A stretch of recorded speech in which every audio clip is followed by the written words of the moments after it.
Good evening and welcome to the Minions of the Zoo Saturday edition. I'm your host and keeper of the Hairy Channel, and with me tonight are minions SkepTock.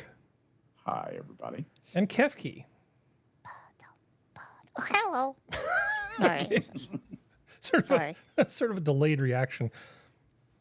Saying hello to Kefki is kind of like dropping Mentos in a thing of Diet Coke. You know, it's just like, just count and then boom! Then you get the whole experience. So you have air conditioning now, right, Skep? Oh, it is glorious. Everything is new. All the indoor stuff was replaced, gut rehabbed, replaced. The outdoor completely replaced, even a new slab to keep it on. And it's currently a toasty 75 degrees inside. Well, it's about 98 degrees outside right now. It's after 10 o'clock in the evening. That is so terrible. It's about 100 degrees right now. Yeah. So Wait, Kefki? It's going to be 112. It's going to be 112 in Dallas. Oh, that's the suck. So hi, Kefki. It is the suck. Hello. Yeah. So have you done anything fun since we last spoke that you'd like to share? Or is it just wrangling ferrets? I slept. You slept. I slept. It was great. We may have to work out some kind of deal where you do the sleeping while I keep working. It's because I think that's... Oh, okay. Yeah. I think I need to pay somebody to sleep for me. Oh, hey, I'm your gal. I'll do that. You know, the sad thing is I like sleep. You know, a lot of people who have my personality type... death. Yeah. I think that's sleep plus. Yeah, that's the big one. Or life minus. I don't know. It's just not good. I don't know. You know, I've been thinking, being of the philosophical nature about death. Mm-hmm. And you just add in your flavor of, you know, how you live your life and the people you influence, the events that you influence. And that's what you leave behind. That's how you should leave behind. It's okay. It's okay that this part of life stops thinking as you. Life goes on. That's the important thing. Well, when Christopher Hitchens was diagnosed with cancer, and he had a pretty good idea of when the sand was going to run out of the hourglass, and he wrote a book on his philosophical thoughts about death. And he basically said, let's see, I don't want to screw this up too badly, but that life is like a wonderful party that you have to leave too soon. And you don't want to leave because you know that after you leave, all sorts of amazing things are going to go on, but you can't just stay at the party forever. Gets better. That's what in his analogy, he said, the party gets better. It'll get better after you're gone. Yeah. But you don't really have a choice in the matter, unfortunately. Because you're gone? Is it better because you're gone? Well, in my case, yeah. Mean. No. It's just like gets more interesting, more, you know, cooler things happen. If you think about, you know, my grandfather was born in the 1880s. Now he never could conceive the internet or a cell phone. I mean, that was the sort of thing that his kids jabbered about with their little, you know, science fiction novels that they had and comic books. So you just think about the rapidity of technological development and how our lives have changed as a result. It's just absolutely blows me away in the last couple 100 years. It's gotten a lot better. It has. I'm not sure if that's what that means. I mean, I've heard that. I've been told it'll be better when you're dead, and I think they meant it that it'll be better for them, not all the for people me. saying, "Harry, would you just leave?" If you yearn for the olden days, I have one word for you. Pray go. Anyway. Oh, there's a bunch of words from the olden days. Consumption. Yeah, right. Exactly. Infection. Yeah. Infection. Yeah. I still remember the first time I got sick in a way that I thought, you know, 200 years ago I would have died from this. I'm glad it's not then. Speaking of which, let's see. How are things going, Serenity? Dogs? Good. How's it going with you? It's going fine. So are your animals doing okay? Yeah, they're still doing good. Because you had to quarantine one, didn't you? Or a couple of them? I had to. That was a while ago. The horse is out of quarantine. Oh, okay. Most of the other donkeys are okay, so they're good. Sorry, I don't think I got that part of the conversation. I got the part about them going into quarantine but not being cleared. Okay. It was the only reason why I could come like back to everything was because they were finally on the quarantine, because I didn't have to watch them like gosh darn hogs. So do you watch them through a camera, or you just set up a little folding chair and go out there with a book and sit in the barn? Make sure too, I have a watchdog who is actually pretty good about understanding boundaries, so they understand not to go into the quarantine area. Mm-hmm. So they would kind of bark and try to keep the other animals away. It's kind of like a herd guardian almost. Yeah. And he would be like, "No, I'm an old man. Get away from here. Get out of my lawn." Well, we have something fun going on here. We have this going on. I assume you've heard about the fact that there's a hurricane. Well, it was a Category 4. Now it's like a Category 2 hurricane in Baja that's heading towards Southern California. I've seen all the Florida memes from all the Floridians going, "Oh, it's a cat too. You'll be fine." Yeah, well, that's sort of like scoffing at people who normally don't have air conditioning when there's a,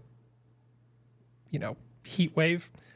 Southern California is not prepared for a tropical storm. Oh, I know. Just not. It's usually how it goes, though, is like when one side stops being screwed over, the other side starts being an asshole. Well, here's it's just East and West Coast hating each other at this point. Well, here's what's going on right now, and the thing isn't even that close yet. Mm-hmm. I mean, all of Southern California, especially to the east, is just lit up. Lightning, hail, thunderstorms. I saw a few tornadoes as I was looking around. That's super fun. But yeah, the tendrils of moisture have just come up into California and are wreaking havoc. Wow. And it is gonna be the suck. It is going to be the suck. Whatever, I understand it's a bad storm, but y'all need to be collecting as much water as you possibly can. I'm hoping some people have opened some viaducts so this way can go into some aquifers. Aren't stupid they were last time. That's not how the aquifers can work. Yeah, that's not how that works. Yeah, well, either way, I hope someone opens some tubes for stuff to go somewhere. Series of tubes. Where you all build up a series of tubes. Yeah, exactly. Hey, man. Get some of those. I can't believe it's not butter plastic containers. Just start filling them. Capping them. Hey, at this point, considering what some stuff you all go through, I would not put that past me. Well, Las Vegas has, will definitely appreciate the water. They typically get about 4 inches of rain a year, and they're going to get 4 inches just from this one storm. From this. Yeah. So Vegas is about to get a year's worth of water. You know what else is going to happen in Vegas is those drains are going to wash all those people who are in there living. When the water level goes up, those things are just murderous. Mm-hmm. They'll have people die. Oh yeah, that's going to be the big problem. Is all the homeless camps. Y'all may not be having exactly right. Problem with homeless after this, in Southern California at least. Well, they've got tents. They've got tents. It's fine. Yeah, they weather it out. And I'm sure all those busted up RVs parked along the side of the road no leaks there. Wash out into the ocean. Just give them some flex tape. It'll be fine. Giant sail area. There's a hurricane that's going to hit California. It'll be a tropical storm by the time it hits California. Yeah. It's going to be died down, you said? Yeah, well, here's where it's going. It'll be a tropical storm by the time it gets over the border. But that's still going to be actually be a tropical depression. I don't even think it'll be a storm. I think are going to be okay. With that attitude, steam so fast. Yeah, so fast. It's going to run out of steam so fast as soon as it makes land. It's still going to drop a lot of rain, though. Well, there's a reason why California doesn't get these. Load of rain up there. Yeah, wind is kind of the least of our problems when it comes to this thing. It's going to be the huge amounts of moisture. Yeah. High next 6 minutes, and it's going to suck. Yeah. But Pacific Coast Highway, maybe next year. Yeah. Well, my one wish, if anything does happen with Southern California, is that all the people who made fun of Texas for getting hit with snowstorms going, why weren't you all prepared? I'm hoping the same thing happens to them. Well, just everybody needs to be understanding about everything else. And I know that's what you're saying. Yeah. Schadenfreude is a thing, is what I always say. I'm hoping for Schadenfreude. I mean, everyone who was kind and nice about what happened with Texas and Florida, they should be fine. The people who were douchebags, I hope you get everything you deserve. We What does actually Sigmund Freud have to do with it? What does what have to do? I'm sorry, Kefki? Sigmund Freud. Oh, You yeah. said Sigmund Freud. I said Schadenfreude, which is not the same thing as Sigmund Freud. Yeah. Okay, sorry. Are you familiar with Schadenfreude, Kefki? The word? No. It is a German word that basically it's like that little feeling you get when you're gleeful about somebody else's suffering. Mm-hmm. Oh. Who's the happiest of the Freud family? Yeah. Yeah, the only. I never ever feel that. Never, I say. Never. For laughing. Yeah. I feel like there's a lie there. It's like talking about the Baldwins, There's like the one there's like the one good one, and then they just it's like the copying machine for the DNA. The it's like a ditto machine, and it just gets degraded. Each Baldwin that comes out is worse until you get to Adam Baldwin, and he's good, but he's not actually a Baldwin, so that explains I was about to say it. you have the one good by blood Baldwin, then you have the good Baldwin who's not related to them. Yeah. Yeah, sci-fi original movie starring Shemp Baldwin, and then there's this guy just says it's like, Baldwin. Yes, he said that. Yeah, I did. I love it. I All kinda right. like that. I kind of like that one myself. Speaking of Schadenfreude, so there were two just absolutely brilliant individuals associated with the situation in Maui, right? The flood. You First have of all, one fucking job. Yeah, Yep. emergency services chief resigns after facing criticism for not activating sirens during fire. Oh. I really just don't even have words. Yeah. I envision this big device, and it says siren, fire on it, and a big on button, where you push the on button, and he's just sitting there. The fire comes up, and when the fire comes, you push the on button, and he walks away without pushing the on button. He's Hartman in that movie. So I have a very stupid question, and I apologize. Okay. Was the alarm actually set up? Is it set up to be used for anything, or is it only supposed to be a hurricane alarm? It says that okay, I don't know if it's specifically for that. I think it's just an emergency alarm. Preparedness. Yeah. Any emergency that goes off. Yeah. That was my thing, because I was like, if it's only for hurricanes, then people might misinterpret what it is and do the wrong thing. So that's what I wasn't sure about. Yeah. I think this is almost Monty Python-esque. No, sorry, that's the wrong bell. That's the bell for the storms that come from the south. That is the storm from the east. We use the siren by doing deep whistles. I think it's Terry Gilliam in Brazil. I think it's. That was perfect. Yeah, he was the American one. But so there was this idiot who didn't decide to let people know there was a problem by activating the emergency warning system. And then there was this idiot. Okay, just here.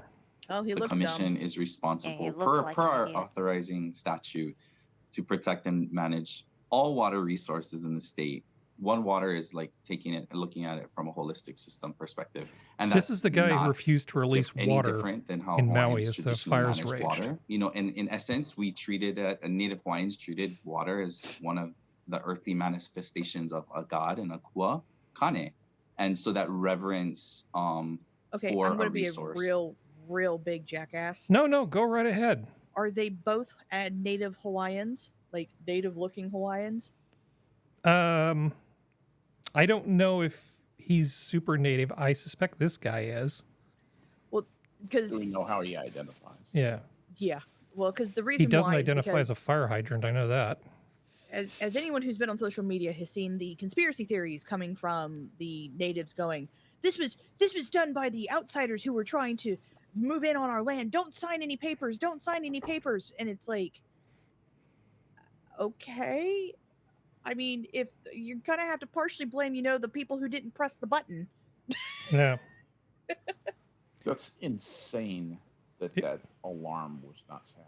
Well, it's That insane is this guy wouldn't absolutely release insane. water What is to there fight the for? fire. Yeah, really. I mean, these guys are Tweedledee and Tweedledummer here. These Sitting there two. with his thumbs up his ass, not pressing a button. What's wrong with Water this should man? be revered, Yeah. not used. Yeah. What the fuck does that even mean? Water is not for doing things like putting out fires, especially when there's a drought. It's sacred, Yeah. Skep. Now, maybe I'm taking this idiot out of context. Maybe he's actually he's a heck of a guy. Maybe he did a heck of a job like Brownie did. I don't know. Yeah. But I definitely get the impression that he's not good. Likes provide context. Yeah. So that's terrible. Yep. Doesn't it remind you just a little bit of the condition of the Navy at the beginning of World War II in terms of the admirals? You had all these people that had tea with Eleanor Roosevelt, just sort of taking up space, and like a handful of competent people. I don't get the sense that maybe Maui bottoms actually. Well, since Maui's in paradise, right? You don't really need competent people, do you?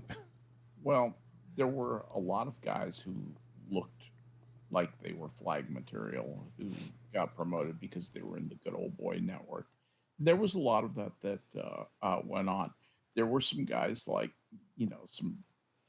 comers, hard chargers like Halsey, who were coming up, but there was an aristocracy of not really mediocrity, but such extreme conservatism that you might mistake it for mediocrity. Every one of those guys were master mariners. Trust me. Yeah, they all came from the line community. That was the only community in the Navy was the surface warfare line officer. This aircraft carrier stuff that was weird new stuff. Mm-hmm. That was not that Navy. Wow. I just can't believe this guy. There's fire. There's a drought. He can release water. It's like, oh, there's a big flame. If only there was something wet that could put it out. That's kind of what the water's there for. Well, also, this was as we would say in the Navy, a class alpha fire, meaning that you can put it out with water. It's the type of wood or paper combustion type fire, common wood fire, that lends itself well to being extinguished with water. This is an amazing. I'm with Harry. I'm out of words. Yeah. Yeah, it is mind blowing. So it's time for our first break. Please. I know we've hardly even gotten started. It's time for the first break. So next to this, I have a note, and I had to remember what it is. It just says Serenity, environment. So we still have Serenity, right? Yep, I'm still here. Okay. So I found this on Etsy today. Oh, okay. I think I know what you're talking about. No, I don't think you know what I'm talking about. Of course, it'd be nice if it would actually load. I was about to say, this is slate for a pool table? Yeah, beautiful. It's That's just one awesome. just one piece. This is fantastic. I'm so happy that I preloaded this. No, I didn't. You cached it to be sure it would load. I did. Okay, so we'll have to look at something else in the meantime. Oh, just shut up. Okay. I'm so sorry. So let me see. Reload to experience the fun and frustration again. Yeah. Etsy is a cool place. There's lots of neat stuff on Etsy. It used to be that people went to Etsy for homemade items that they made. Talk amongst yourselves for a moment while I tickle my DNS server. Sorry, didn't talk so much. No, it's fine. It's fine. What would a Saturday show be without knock down the cache on the DNS server so it'll get nice and slow. Yeah. Just kidding. Yeah. Be careful with that. Anyway. There, that should fix that. Okay. All right. Are we going to get a picture now? Hopefully. Nope. Hang on. There we go. Okay. This is a picture that you can buy on Etsy for $900 dues called Drinking Buddies. What do you think about that, Serenity? Do you have you thought about maybe putting anything like this out? No, because I don't have that level of no. So for those who are listening and can't see what's going on, it's a picture, it's a painting, a really beautiful painting of a guy pouring beer down a great white shark's, or it looks more like a great white, but he's saying it's an orca, down an orca's throat. And so basically the orca has come up to his boat and he's just pouring beers into the shark's, the orca's open mouth. And the boat is also called Orca. So this guy has some great stuff. I was looking at a number of his pictures. He's really tapped into the zeitgeist, I think. So just for his He's banner. on a really good rating too. Yeah, he's got like that woman with the who thought she saw stuff in the plane, but it shows the view behind. There's aliens and unicorns. Unicorn. Yeah, that's totally what she saw. I gotta see, who's this Travis Chapman art. He's got some great stuff here. I've looked through this guy's portfolio, and there's a lot going on. There's a lot going on here. Here's Oh my God, that's so cute. yeah, I don't know. I don't know. Words just fail me. He's wearing an alligator skin thing, and the alligator is wearing a coonskin cap. Oh my Lord! Yeah, They're wearing each other. Oh yeah, and here's his Oppenheimer thing, $800. That's super classy, don't you think, Skep? I love that. I want a shirt with that. Okay. How big is the canvas? Oh man. This is a 16 by 12. That's And he a wants level with the $800 dog- for That's- 16 the by dog's 12. playing Yes, cards. he That's a bit does. pricey. That's a bit Okay. pricey. Yeah, nice I mean, work it's if you can get it. beautiful, but that's a bit pricey. He wants how much for that? $800. 800. 800. 800 what? Dollar Yen? dues. No, No, dollars. dollars. Eight, Like eight, American eight. dollars. About no. Yeah, dollars. American dollars. That's Yes. Is That's that for a- a print or is that for the original? I think it's the original, but still. That's And there's no segue for what Yeah. you're about to see. Italian farmer 74 crushed to death by thousands of falling Parmesan-style cheese wheels. Wait, Lord what? have mercy Haven't on you him. ever seen these giant warehouses that they have that are Oh, just yeah. stocked full of Parmesan cheese wheels? Oh, look at Like all those? the Parmesan cheese. They told him to take it easy on the Parmesan, but That's- he wouldn't listen to him. Well, Yeah. apparently they didn't take the Parmesan. way to Tell the go. Parmesan to take it easy on him. Hey, at least he died doing what he loves. No, I'm sorry, I shouldn't laugh at someone it's- dying. It gets dry, or there's problems with it. That's awful. Storing cheese is my family in Italy does that. They complain and always moaning and complaining about storing the cheese, getting the cheese ready. Well, these big vaults that store the Reggiano Parmesan are a lot of them have robots to help you find everything. It's almost like a giant tape robot. They have humidity control, temperature control, all the controls, and big security systems going in, because each one of those wheels is thousands of dollars. Yeah. It's Yeah. insane. I don't know if anybody's ever died in a cheese avalanche before, but I'm Yeah, sure they so probably how'd it did, just not in happen? modern times. probably. How'd it happen though? Did he go to sneak a piece of cheese? Fall No, on no, it? he wouldn't do that. It's Oh. it is a problem. Let's see. Firefighters and police officers raced to the scene in the town of Romano de Lombardia near Bergamo. It took the rescuers 12 hours to dig through the fallen cheese wheels piled high inside the cavernous 21,500 square foot storage space. In After the work, cheese Here it is. business, you're always trying for something greater. you I are. would say, yeah, all I'm hearing What words I cheese, did. cheese, That's what I Skep. did. cheese. Cheese greater. Okay. Yeah. Yeah. So they had to go in Canines with found his aided with body canine earlier Monday. dogs. I would think that the dogs would go nose blind pretty quickly in a vault From full the of chest Parmesan. smell. Yeah. Yeah. Yeah. That Oh. depends on a lot of things. Not going to get into the different kind of receptors on them. Yeah. All factors. so But sad. it can definitely distract them. Yeah. Well, we have a scandal going on in the world of, I don't know. What do you think, Serenity? Is Linus Tech Tools entertainment or tech or infotainment? Because they're not really what I'd call technology. They're sort of technology news or technology entertainment. Kind of the Technotainment. the issue is apparently, and there's another channel called Gaming Nexus who's kind of called them out on it, Right. which with about the fact that, to put it very simply, they've kind of they've fudged numbers on more than one occasion, or they haven't set up the correct parameters to show testing. Mm-hmm. The issue is that they put out 25 different videos a week. the gaming nexus as claiming that's part of the issue, but there's also the problem with the fact that there's a company called Billet Laboratories that made a cooling system for computers, but it's a water block cooling system. Mm-hmm.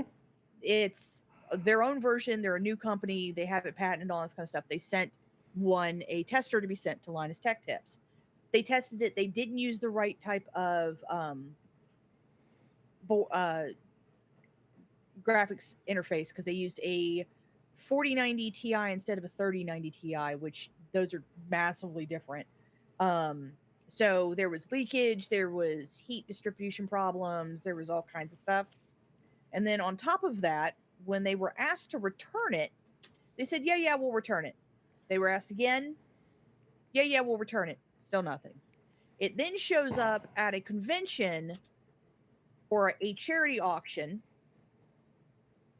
to be auctioned off, and is auctioned off, when Billet had basically said, we want it back. And now they're also getting called out for that. Yeah. Well, remember, So it's Gamers a whole Nexus bunch is a of- competitor, right? Oh, I know. Okay. That's the reason why I'm not. But Gamers Nexus does show receipts, though. Oh, no, I'm not saying they're wrong. Just trying to identify what the conflicts of interest are here. So Yeah. Gamers Nexus is a competitor. Linus Tech Tips is a sort of, are they the king? Are they sort of the de facto king of this sort of thing at this point? Because I mean, I as guess much it as I depends love on who Tom's you- Hardware and Ars Technica and stuff, I'm not really in sort of the LTT sphere of viewers. It's not really my thing. So are they the kings? I think they're as close as one can kind of get.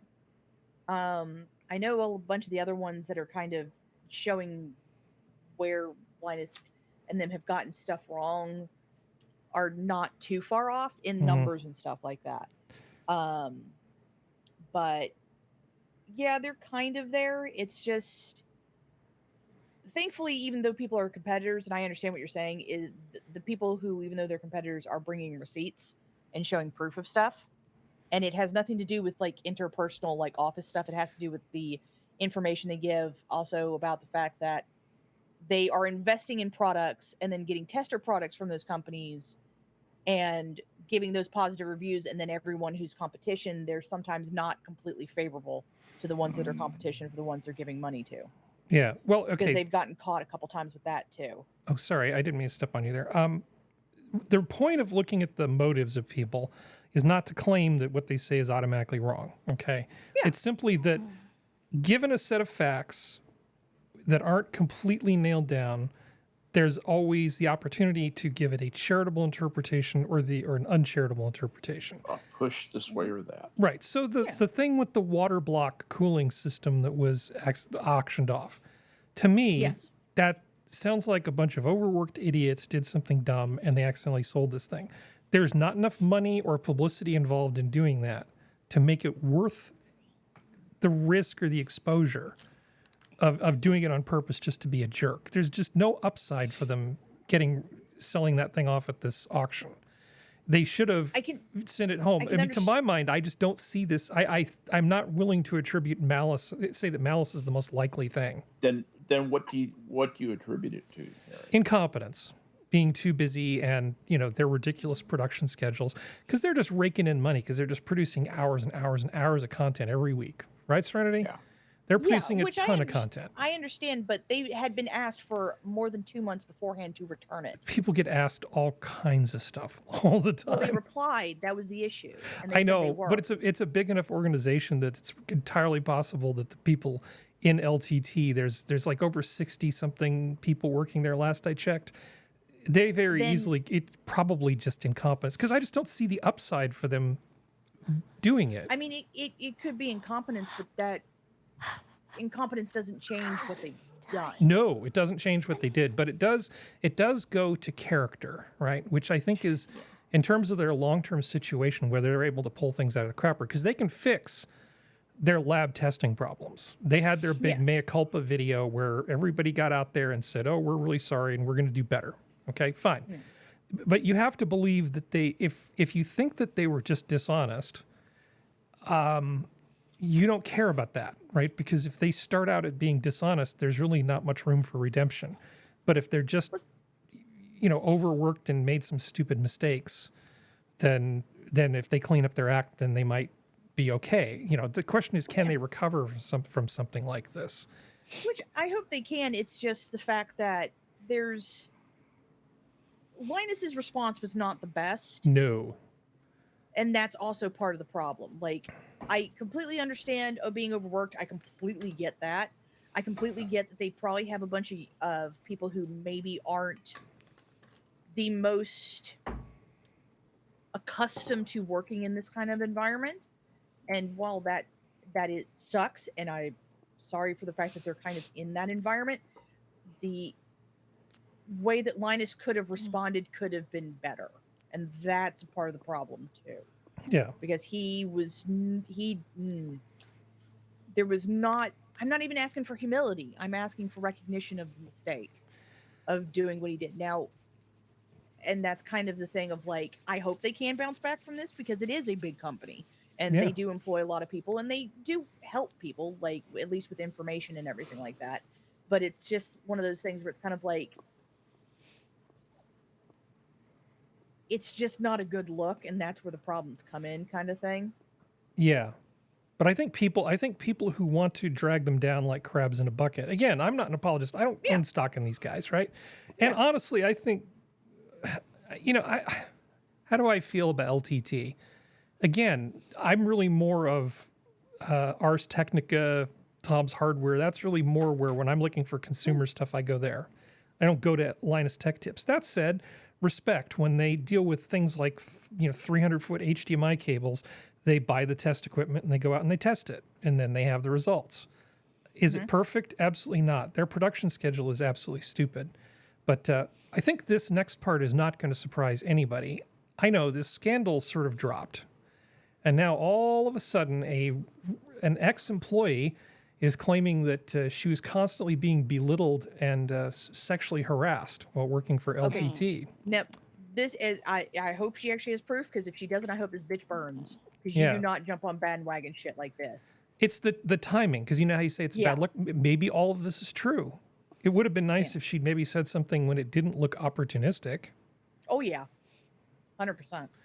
Yeah. And that's not the best picture of her either. Yeah. Maybe she was scared to say something, and now she's just not scared to say.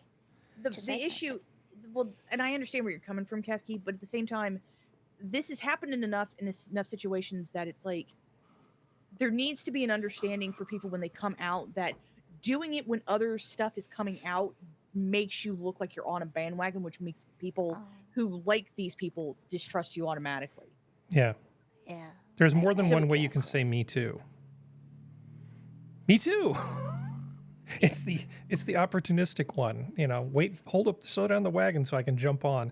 Now, I don't know. I mean, there's no good outcome to this either. I don't want her to be a liar, and I don't want them to have done all these things. Yeah. That said, they're making content.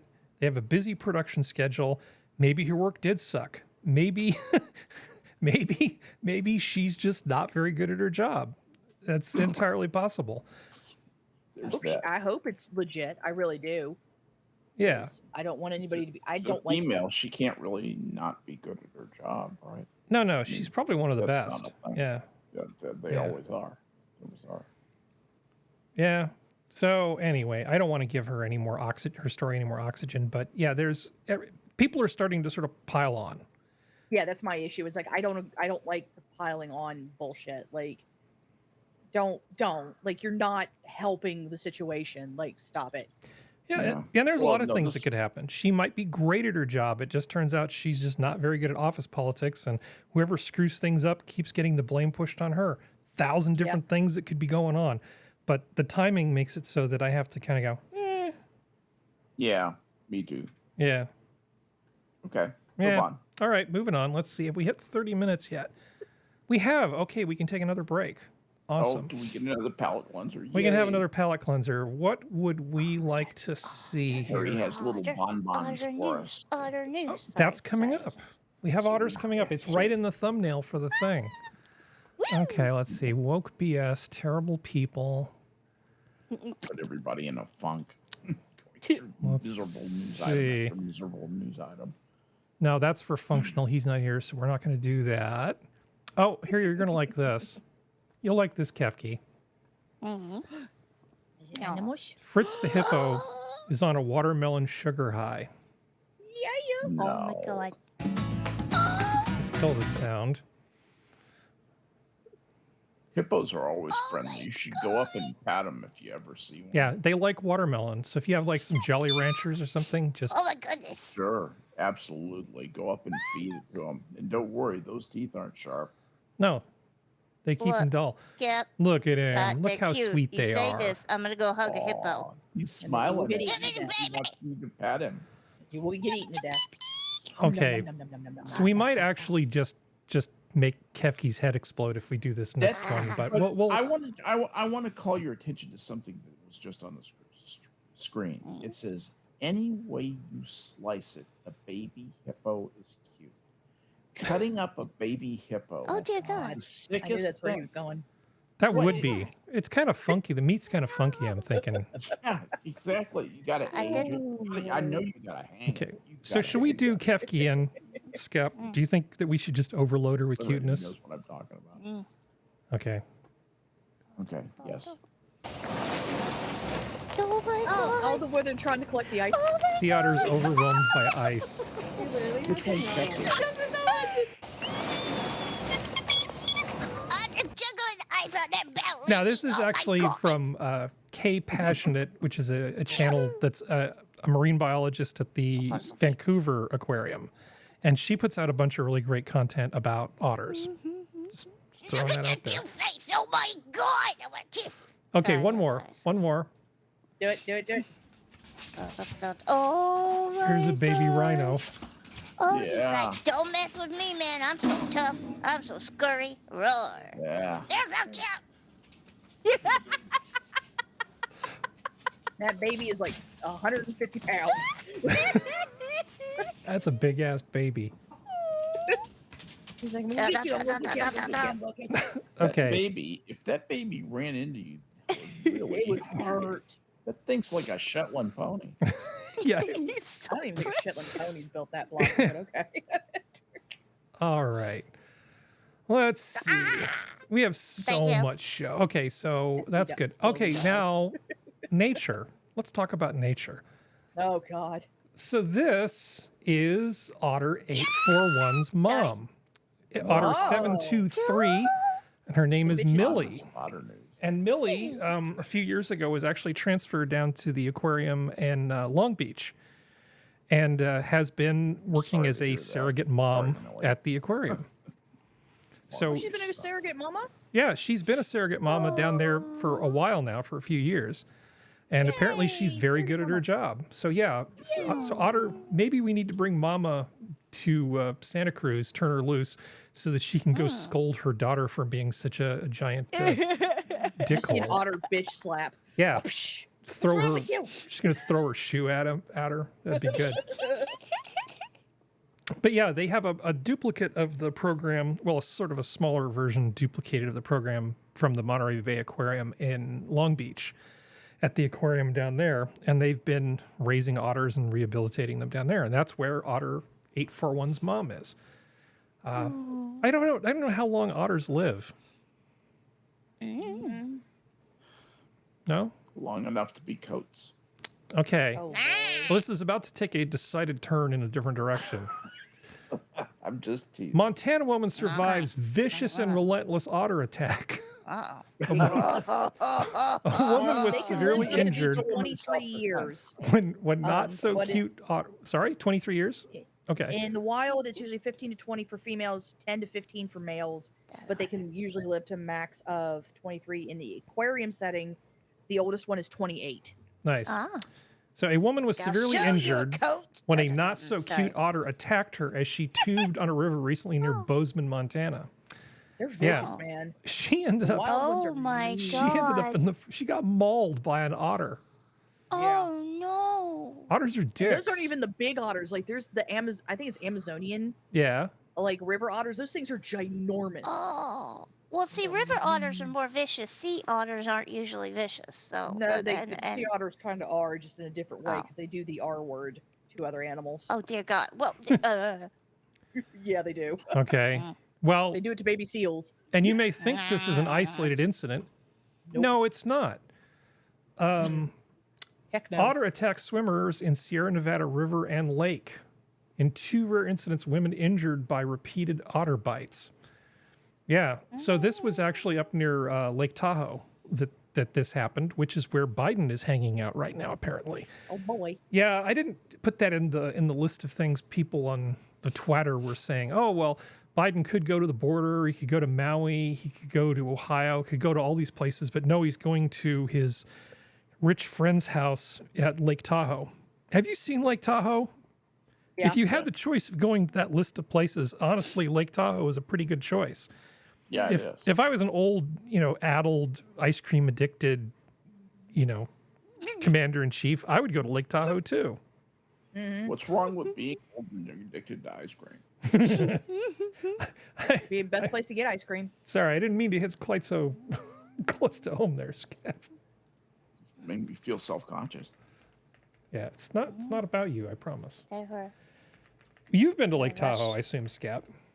Many, many times. I used to ski at Heavenly all the time on at both sides, Nevada and the California side. Yeah, let's. And Kirkwood, Squaw Valley, Incline Village, North Star. I've skied every major one there, Mount Rose, all of them.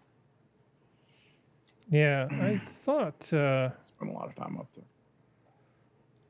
Utter chaos. I was trying to get a view of Lake Tahoe. This will work. Hold on.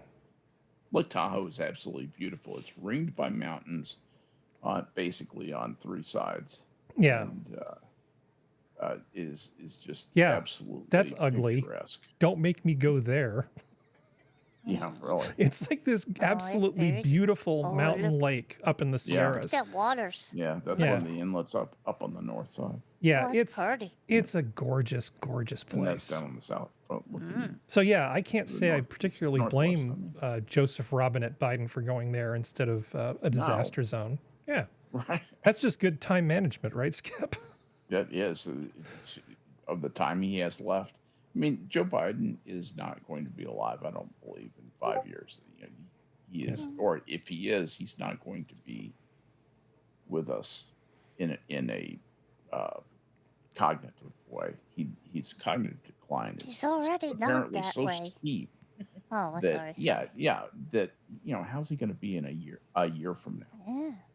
So So I found something that And the otters. I like quite a bit. So we often talk when there are wildfires about if we just manage the forest differently, maybe this wouldn't happen. And the argument that we get is if you just let the forest burn, things would be different. But nobody seems to have the intestinal fortitude to let that happen. They panic and then they put the fires out. And then you end up with these really crowded forests with lots of crap all over the grounds that when they finally catch fire, turn into this just. they burn into just incendiary nightmares. But there's Or at least- Sorry, go ahead. I was going to say, or find the middle ground of let it burn, but watch it burn. So this way we can make sure that it doesn't go too far, kind of thing. But Well, the there- aminals. But the aminals. They're used to I've it. seen Bambi. They scamper away. As long as there's not a gallon, like a 50-gallon barrel of paint solvent there, they're fine. Bambi's mother didn't fine. deserve to live. So it turns out UC Berkeley has been doing a study in the Sierras, in Yosemite, for 50 years on a different way of managing the forests in terms of the fires and stuff. I have a video, which I like this video. The scary thing is, how is it possible this has been going on for all this time and I didn't know about it? So anyway, here we go. They were good at keeping their On goddamn mouth shut. CBS That's News what they Bay were doing. Area, we go Yep. to a quiet corner of Yosemite where a groundbreaking and risky experiment has been playing out for the past 50 years.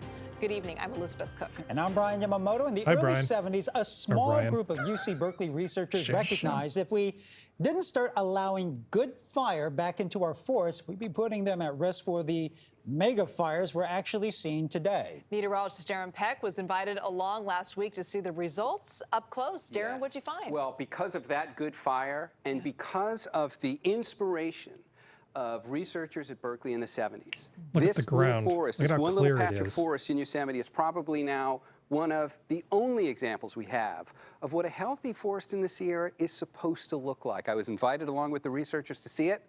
Here's what I saw. Sure you are. You have to really love the work you're doing. Isn't that like a great job? You get paid like next to nothing, but wouldn't that be a great job? Just your job is to go to Yosemite and just study forests. Yes. Yeah, if that's the type of person you are, heck yeah. Yeah. I am If not, just getting to the office means carrying 40 pounds on your back. Amateurs, for 40 pounds is not 16 that much. miles. Yeah, I but want to okay. Yeah. know what the Guys. forest has to tell me because there's just so many secrets out here, and somebody has to tell their Hey, story. she likes her I've been job. She working doesn't here work for almost LTT. 20 years, and I Well, still do what you don't gotta really do. have it all figured out. Measured in O2. The story that Brandon and Alexis, two UC Berkeley researchers, are trying to figure out and share with the rest of us is what happens when naturally occurring lightning fires are allowed to burn through these forests. You can trace through the last 50 years of fires or more. At least, look, you'll see that one right there. Then there's probably one there or there, and that's another one. And then the rest are all burned out. It Individual looks like fires. charcoal, man.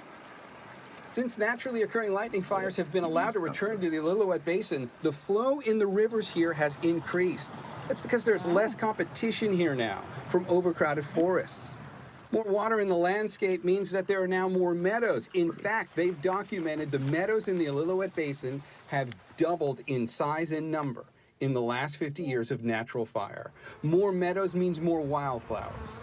More wildflowers means more pollinators. That's something the researchers have been thrilled to document. On this trip, Lex was trying to determine if there was an impact on the bats out here. It records everything, but it does a really good job of picking up ultrasonic sounds. But getting all these benefits means embracing the inevitability of fire on Yeah. This is like a 6-minute video, and I'm not going to play the whole thing. The point is they had to really fight to not start fighting fires. There were a few occasions when there's like, we really should do something about this.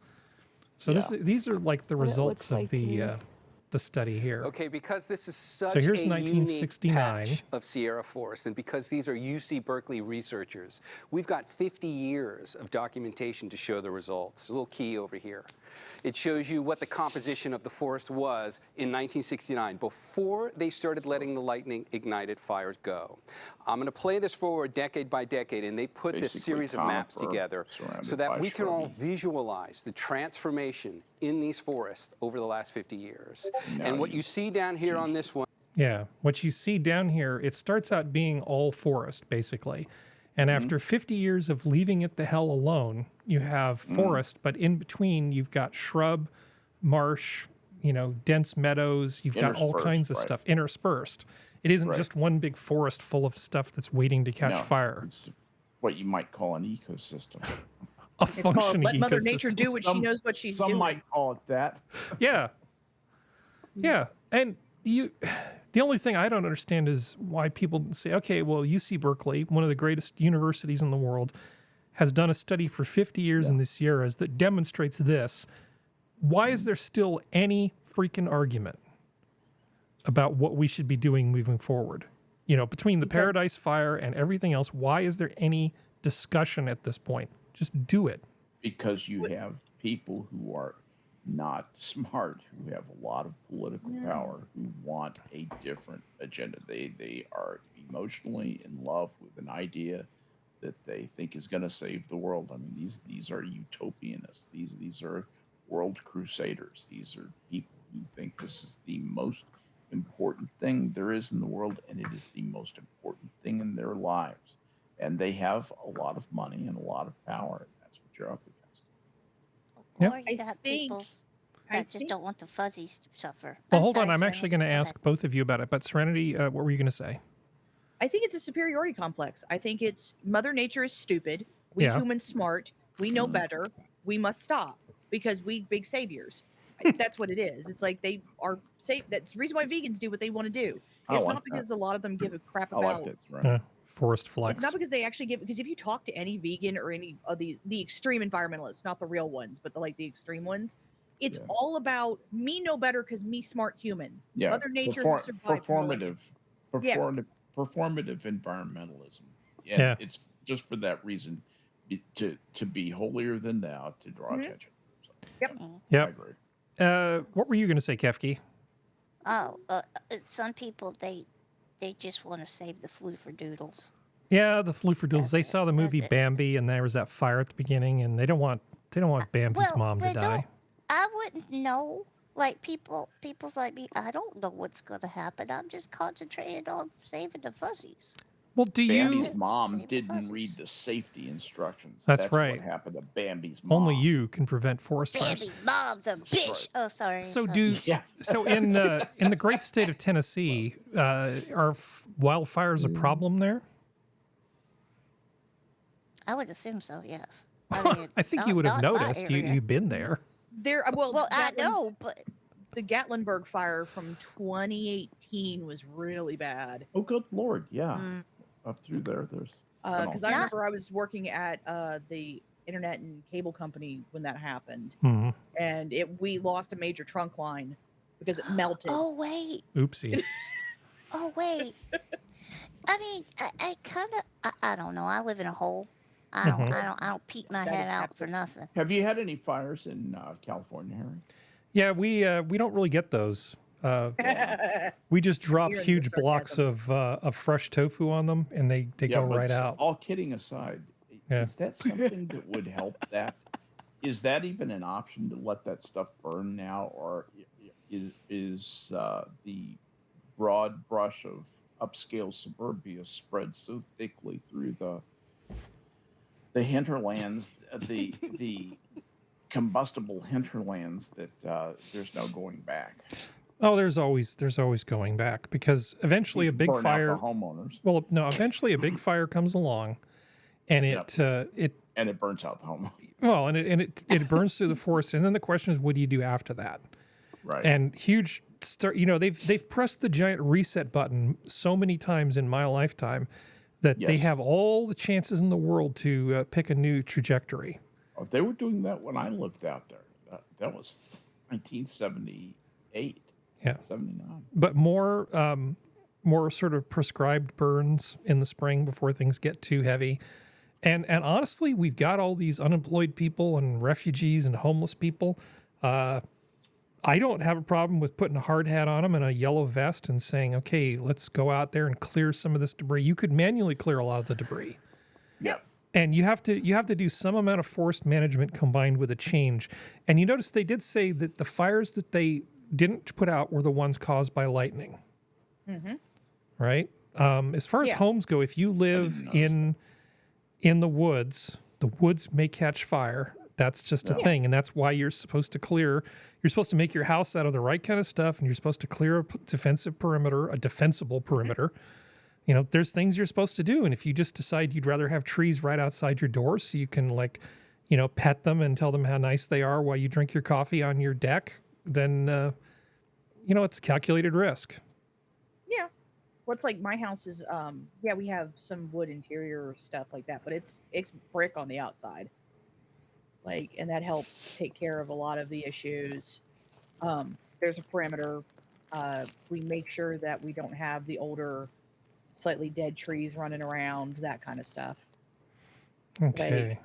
We kind of manually remove the dead, decaying ones to make things a bit safer, but yeah. Yeah. Do what you can, man. That's all you can do. So I found out something else amazing, which I didn't know. Maybe everybody knew this except me, because I talked to 3 different people IRL about this.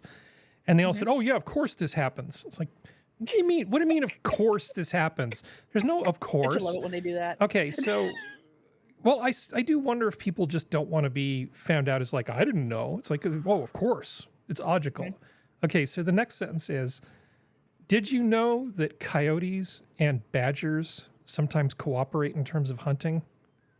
Okay, you're asking the West Virginian that. Do you actually want an answer? Yeah. No, I just want to know. Did everybody know this except for me? Yes. I've seen them and do it badgers work though, so together. like I've seen them run around together. So Yeah. Badgers don't exactly get along with other animals all that well, but apparently No, they really coyotes and wolves, they'll occasionally partner up with them. So this is a thing that happened. Are you going to load? I've seen coyotes run around and badgers on CBS more News than I've Bay ever seen Area, a coyote we go and a to a- wolf Oops, wrong together. one. I don't think I've ever seen them a pair. Well, here we go. coyote Watch It was just this. during the normal review of the video But I when the have seen researchers the came badger. across something they had not expected. What? Here in the Coyote Valley, just south of San Jose, the Peninsula Open Space Trust is studying how animals travel at night. There are 50 game cameras hidden around and under highways. Infrared night video recorded a coyote about to cross under one road when suddenly a badger appeared. Coyotes and badgers are known to team up and hunt together. Badgers like to dig, and they like to dig fast. And so there's footage out there of a badger flushing a ground squirrel nest and getting a ground squirrel of its own. But there's another ground squirrel that comes out another entrance to the den, and the coyote nabs that one. Something you'd Of course, see in the a Disney coyote movie. just sits back Different and- predator species not just getting along, but playing. Another That's video badger shows a all the way. full-grown buck No, moving no, a no. Come on, fetch me some dinner. Fetch me some dinner. Yeah, the Coyote Valley is there's nothing there. I mean, there's just even Ansel Adams kind of looked at it and said, I don't know. Just, I got nothing, man. I got nothing. Yeah. Well, it used to be that Highway 101 sort of stopped being a proper highway and became really more a 45-mile-an-hour street through this stretch of road that was just referred to lovingly as Blood Alley. It was called Blood Alley, and I drove Blood Alley when it had traffic lights, Harry. well, it still exists and it still is there, but it just doesn't have all of that traffic. There's like a huge extension of Highway 101 that goes off to the side of it. So those animals are just happily going, there's bridges going over things and the animals just do their little animal thing around there. That's actually where I broke down a few weeks ago when it was the hottest day of the year and my car died for 2 hours and I was by the side of the road. Yeah, I was there. At least I didn't get eaten by coyotes. Yeah. Harry, Yes. Harry, Or did you know? MS-13. Did you know? Because there's cute little deer there. Did you know that deers will eat meat? Doesn't surprise me. Yep. They'll eat Yeah, humans. you should see them do that. It's like out of a horror movie. Oh God. It's really funny because a lot of people don't realize how The Laplanders feed their omnivorous hold to the reindeer. how omnivorous Reindeer a drag lot them of off and eat plant them. eaters are. I Like, know, right? Yeah. I've seen cows eat snakes. I've seen. Did you chickens see how choke healthy? Oh, Did you see how fat that? Coyote was? Yeah.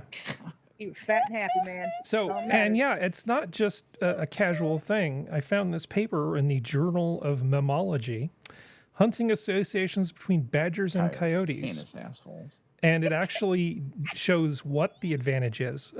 They spend a lot less time looking for food, chasing food, and a lot more time just going nom, nom, nom on ground squirrels. Now, from what I've been able to... There's animosity there for these animals that feels a little pointed. Do you have a story to tell? No, not particularly. I've actually had a number. I've had a. Seems to be very pushy. I've had I hate these fucking coyotes. Skep I really hate hates them with a possums. passion. Oh, I hate. Oh, you hate coyotes with a passion, Skep? the No, coyotes. we have them out here. They come into my little subdivision out where we live. They roam the streets at night. If I take my dogs out for a walk at night, they'll send a coyote, and the coyotes are very scared of domestic dogs. They will not.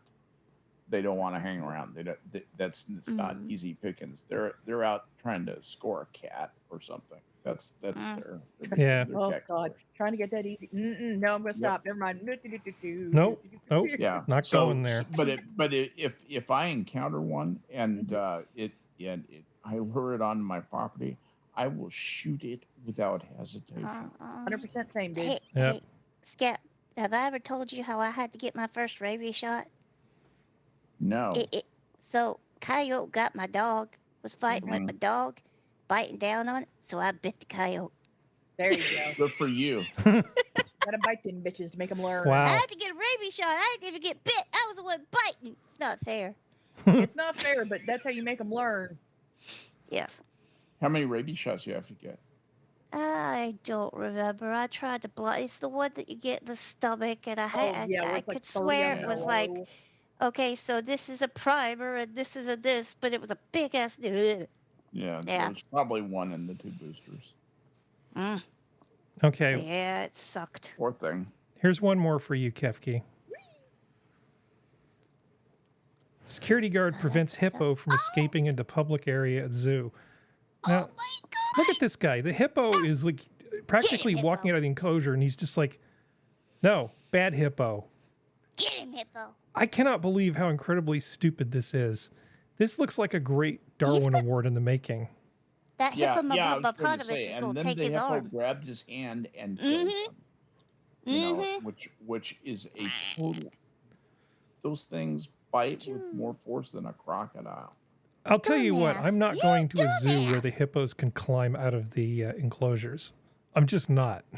Yeah, no, I don't. No, I don't. They need to build a bigger wall so the hippopotamus can't get over it. Yeah, what that the hell is this? I don't know. I suspect it's not in this country. It looks like it's Asia. I can't imagine the lawyers in this country allowing this to exist. It could be Africa. Yeah, that's insane. There's a cute hippopotamus, though. Sorry. Yeah, bad hippo. Get back in your pool. I would. This is insane. That is South Africa or one of those countries just north of there. Oh, he is a zoo worker, right? Yeah, security guard. Yeah, this is not a great zoo. I'm just going to throw that out there. That's shit. This is the fucked up zoo. This isn't the not good zoo. You don't want to go to the zoo because the animals can kill you. That's a bad zoo. Sign of the bad zoo is when the animals can conveniently kill the passersby. Yeah. Yeah, what if one snatched a child or something? That's not safe. No. Hippos will snatch child. That hippo, the way they will come up, grab your head, and just rip your head off, and that is absolutely within that hippo's capability. Yep. They are amazingly strong. Well, while I've got your that security guard's doing it though, he's probably dealt with this one before. yeah, he probably knows its name. They're probably on a first name basis, the two of them, but still, Get back in the cage. this just seems like a terrible idea. How dare you, Neville? But It's hippo versus Shemp Darwin here. In terms of things that I did not know, I apparently did not fully understand how the Panama Canal works until today, because there's a drought in Panama because the rains are arriving later than they usually do, and because of this, they're having trouble actually operating the canal. Yeah, because the lake is down. There are these big lakes that they use to basically fill and empty and fill the locks. Yeah. And because they don't have enough water, they've had to actually reduce the schedule of ships going through the canal. At one point, they had almost 200 ships waiting to go through this damn thing. Hopefully there's not another evergreen. And what they have to do, what they'll do is they will, there will be enough water where some of the ships, if they don't draw too much, they can pass through. And they'll pass them through. They totally will take their money. But the other ones have to cool their heels until there's water. And if there's no water, you can just choose to do something else. Yeah. Is the difference in buoyancy between saltwater and seawater a factor for some of these big ships going through the canal? No, because the water is so thoroughly mixed up there. It's so thoroughly brackish that the delta is negligible. Okay. So why can't they just pump seawater from the left or the right into the lake to make up the difference? You can. You're talking about a serious amount of water, Harry. I am. We're also talking about one of the the biggest canals in the world. It's a huge choke point for commerce. It's not like there's not a reason to care. Well, actually, if you want to know what the right thing to do is, the right thing to do is to widen the crap out of that. It's easily these days it's much more much easily doable, but it would take it out of service. That's the thing for at least a couple of periods of time, probably a couple of periods of probably 3 months each side. If you took it down all the way and did it in one shot, you could do it in, I think, about 3 months. Well, if we had a world government and luxury socialism, we could really cut down on all this consumerism, and then they wouldn't need to go through the canal. So done. If we could stop bickering and all put our money in, a Swiss account that we all agreed, and if Joe Biden wasn't irresponsible with the dollar, we could probably get together and do a joint project that would benefit everybody. And you can, there are weenie little MBAs that figure out all that stuff, how much everybody has to put in to get this kind of return on their money, blah, blah, blah, blah, blah. You could show a positive rate of return. You could do this as a joint international enterprise, and it would make money for everybody for a long, long time. They're stupid not to do that. It's a fucking money pump waiting to happen, and it's just, I don't know. Yeah. Have you guys heard about what's been going on in Argentina in the politics? I'm afraid to ask. Well, this is what's been going on. I haven't been following it at political all. outsider who's just lit far-right up Argentina's... populist. I can never pronounce his name. Milei finishes first in Argentina's presidential primary. They are so freaked out that a actually legitimate free market, let's get rid of the central bank for a right winger looks poised to possibly take over Argentina. People have changed terms and what they mean so much. I'm like, okay, is this a good thing or a bad thing? Argentinians cannot conceive of the idea of business without the government directing a lot of what business does. They cannot separate those two. Well, apparently some people can. Well, let's hear from the nice And man. the idea is very appealing to some Argentinians. Okay. election race. Javier Milei laps up the applause, knowing that he is now one of the favourites to rule the country. They call him La Peluca, or the wig, for his wild hair. Rock anthems always Used provide the soundtrack helicopter to his salesman. rallies. The former singer of a Rolling Stones tribute band and economics professor promises radical change in a country where two political... Okay. Looks like John Belushi. Former, he was in a Rolling Stones tribute band, and he is an economics professor at university. Forces so at least have he's got ruled the for economics decades. professor thing. People are sick of the cost of living crisis. He wasn't the drummer, was he? It doesn't matter whether it is good or bad manners. Enough of the fallacy of discussing form. Let's discuss content, the content that you don't want and that we have plenty of.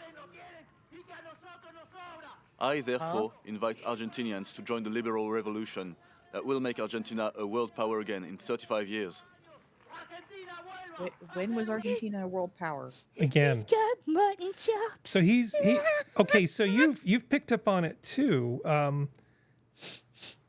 People seem to be weirdly obsessed with his hair. Yes, that's like the thing.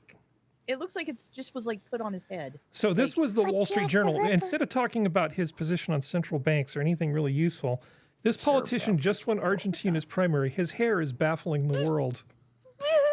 Sounds like someone else. Last week, outsider candidate and self-described anarcho-capitalist Javier Milei notched a surprise victory in Argentina's presidential primary. But beyond South America, his hair may be the biggest shock. Milei, a 52-year-old economist, sports a hairdo that isn't quite a mullet, mop top, or mohawk, but some complex combination of the three. It seems to move in all directions at once, culminating in a swoop that resembles a treacherous alpine slope or a scrap metal John Chamberlain sculpture. It looks like a muskox crossbred with Ozzy Osbourne. Jesus. Oh, Lord. Yeah. It's good that the Wall Street Journal's really picked up on the most important part of this guy's presidency. Yeah. Let's just mock his hair. It's Argentina, so Yeah. So it doesn't count, right? who the fuck cares? Well, I sort of care. Argentina. He looks like Jack the Ripper.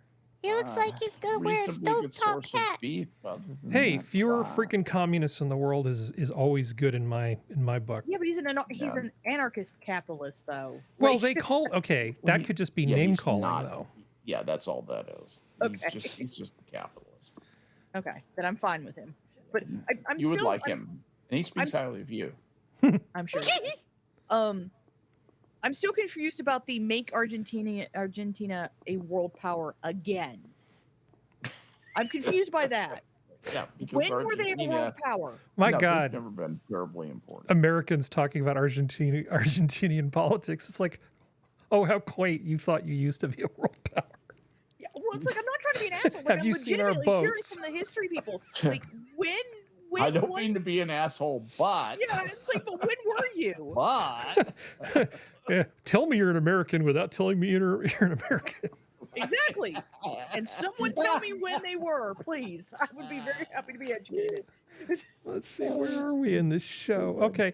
Here's him actually talking about the central bank. So, Skep, this is probably sort of targeted to you. I think there's a previous discussion about dollarization. Actually, strictly speaking, it's to get rid of the central bank. The dollarization is an instrumental issue at the end of the day. There are four argumentative axes. One has to do with a moral issue, which is that stealing is wrong, and seigniorage is nothing more or less than a swindle by politicians against good people. Therefore, let's say if we consider that stealing is wrong, one of the greatest thieves in the history of mankind is the central bank. The second point has to do with a technical issue, because in the Argentine case, it is more evident when a product has no demand, its price is zero. But I thought he said he was So against if the local dollarization. currency has no demand, and its price should be zero, the equilibrium real balances are zero. Whatever amount of money a central bank wishes to impose, Basically the saying counterpart our is that the currency price level is is flat. infinite. It's Demand and its price should be zero. Equilibrium, real balances are zero. Whatever amount of money a central bank wants to impose, the flip side is that the price level has infinity. Okay, so there you someone go, has to explain Skep. that shit to me, please. Okay, all right. Basically, price printing is money zero. is bad. Okay, I get that part. That I get. Yep.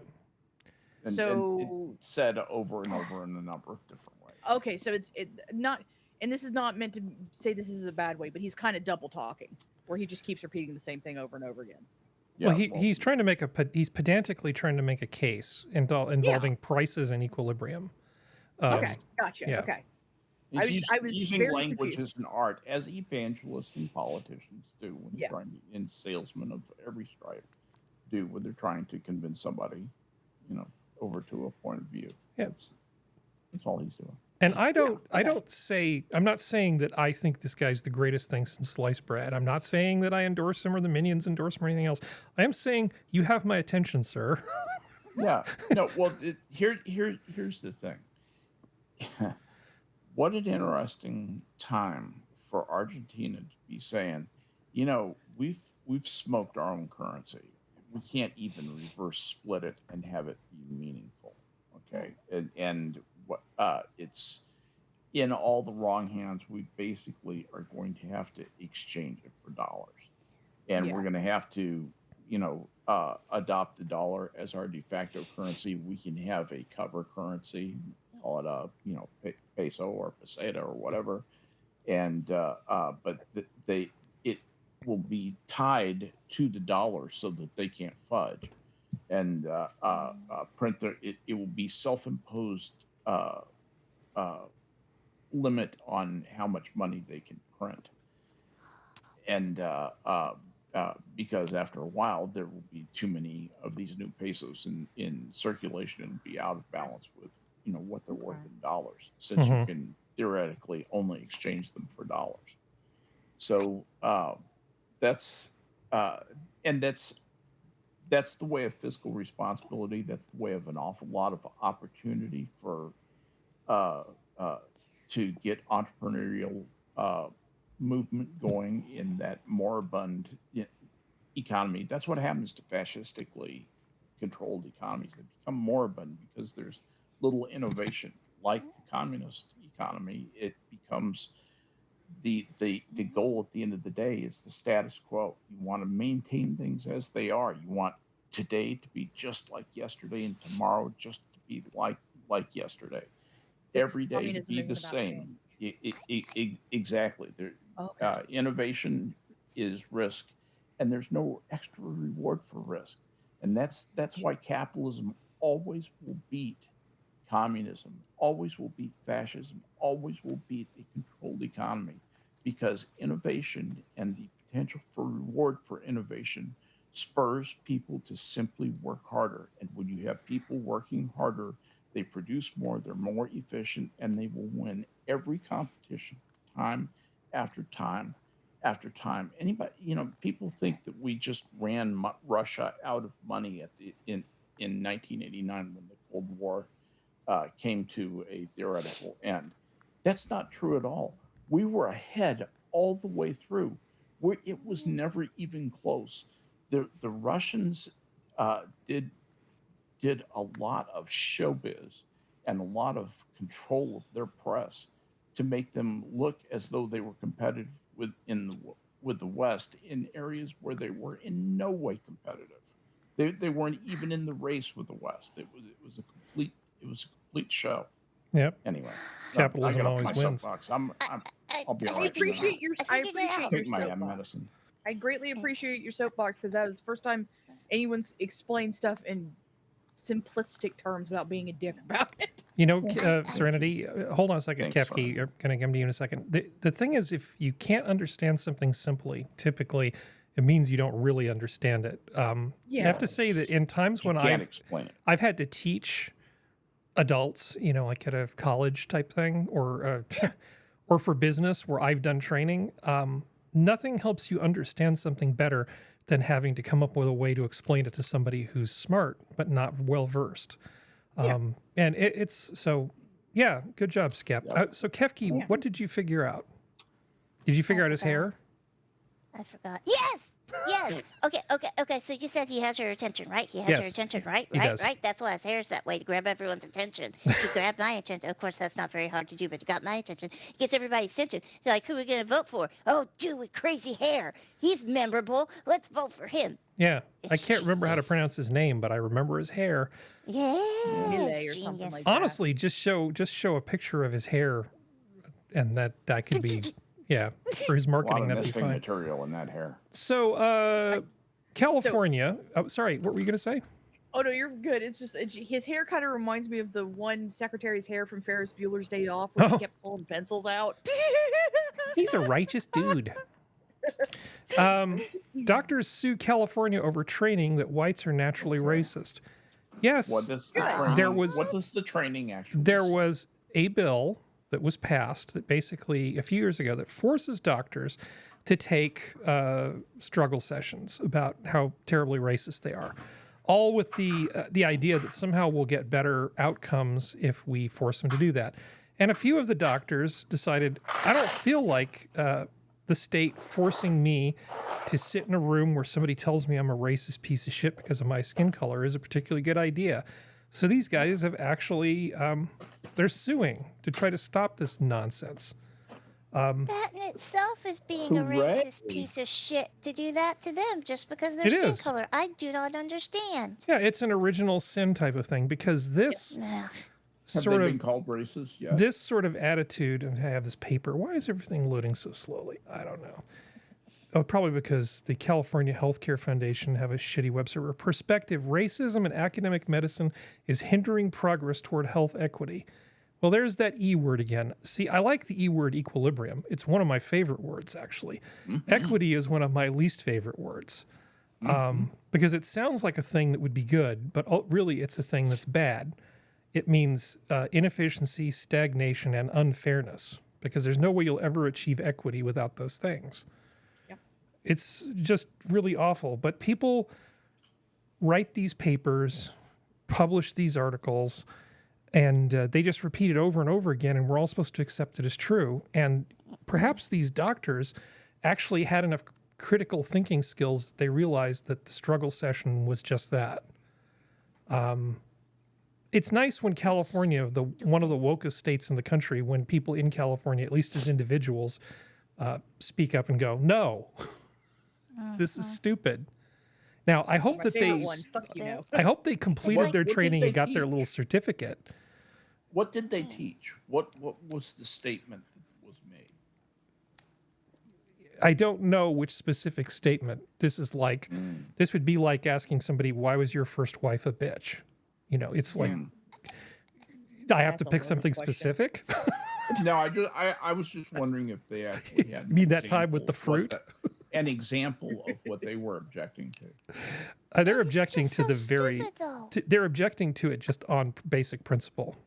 Mm-hmm. It's like we're going to cure racism by being racist. The hurt. That makes no sense. I can't get over that. Well, it's one of the reasons why I'm not an employee. Sorry, go ahead, Serenity. How come they can't be racist? The reason why they can't be racist is because it's power plus privilege. They don't have any. Yeah. No, they're being racist. I know. More people need to do this stuff, because for the longest time, people have used lawfare as a means of getting their way on the left, and it's about time that they enjoy a little of it coming back at them, because they created these systems. Yeah. I'm really glad that I'm not like a doctor working for Kaiser Permanente or something, because can you imagine how much time you could be taking care of patients that you're probably spending sitting in these struggle sessions? Oh, yeah. No wonder the damn queues are so long. Like, no wonder you have doctor shortage. No one's going to deal with that shit. Yeah. All right, let's see. So there was a supposedly a new type of glass has been developed that's greener and 10 times more damage resistant. Now, damage resistant and glass are interesting words to use together, because there's lots of different ways you can break glass or degrade it.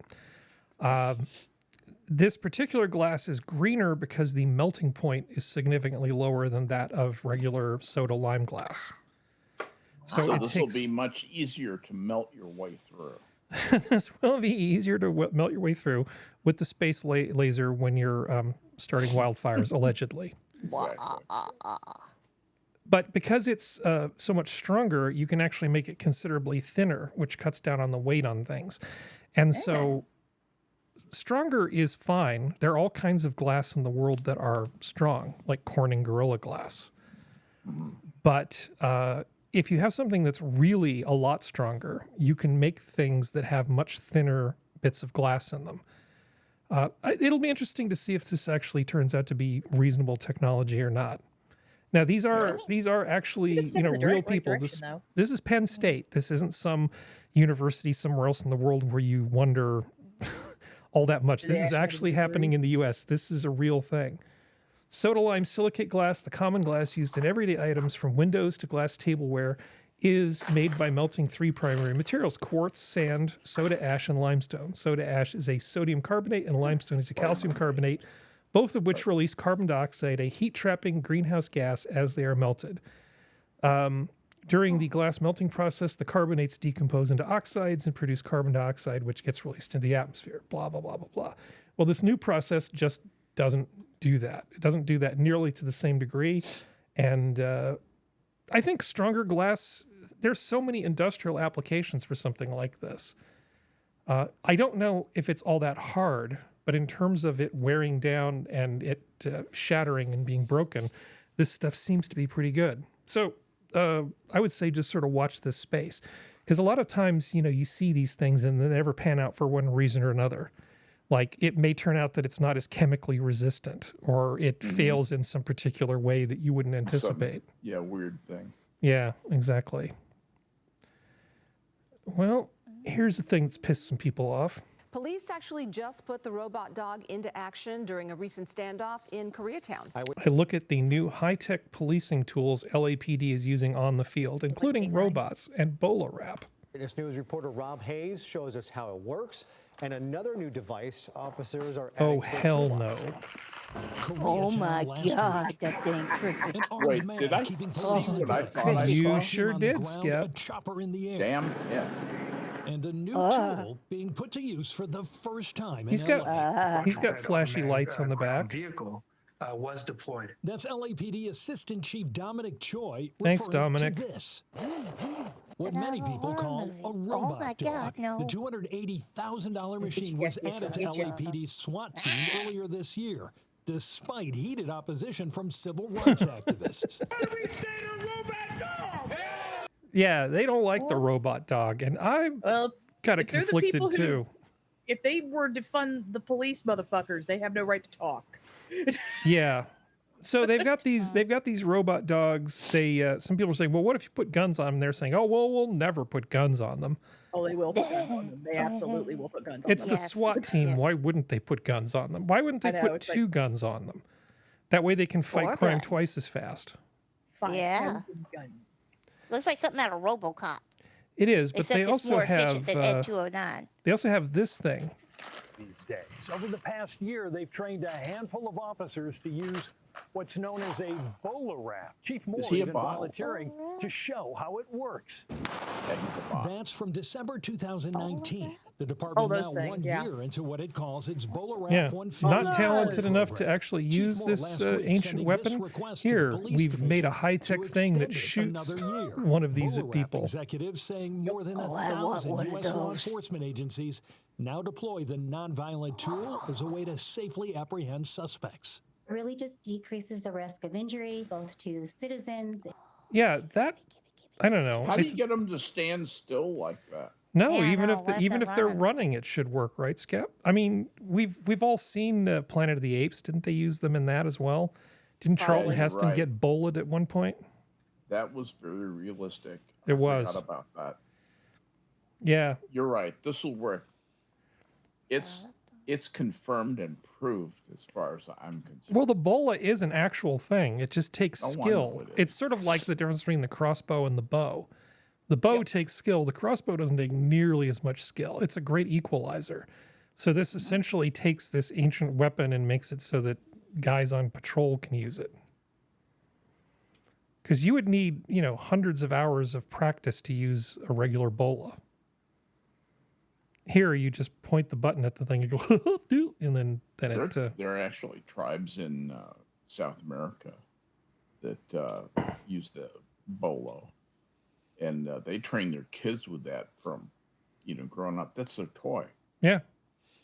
Growing up, and they trap everything. That's how I got my bride. Yeah, and a Russian iguana. Yeah. Big question is, which one's better? Let's see. What do we need to do next? Where do we want to go with this? There's a few things that I want to cover because Functional's not here. Let's see. That robot dog creepy. Yeah. That's a creepy robot dog. I imagine it's going to be like walked in going, you have 5 seconds to comply. That's not a doggo. Well, it's like there was a case of someone was sleeping in the storage facility of a Target, and they sent in a drone to look for the dude before sending in the cops. Mm-hmm. Oh, that kind of stuff I'm for. That's awesome. Sense. And they found the dudes this way they knew exactly where he was, so they didn't have to tear the entire place apart.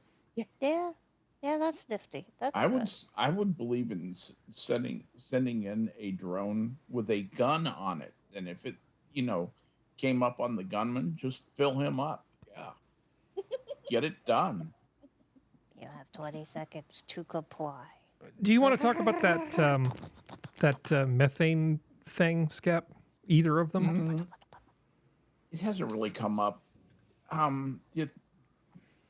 What Harry's talking. Did you want to talk about that? Oh, okay. Sorry. I mean, we can get it going if you want to.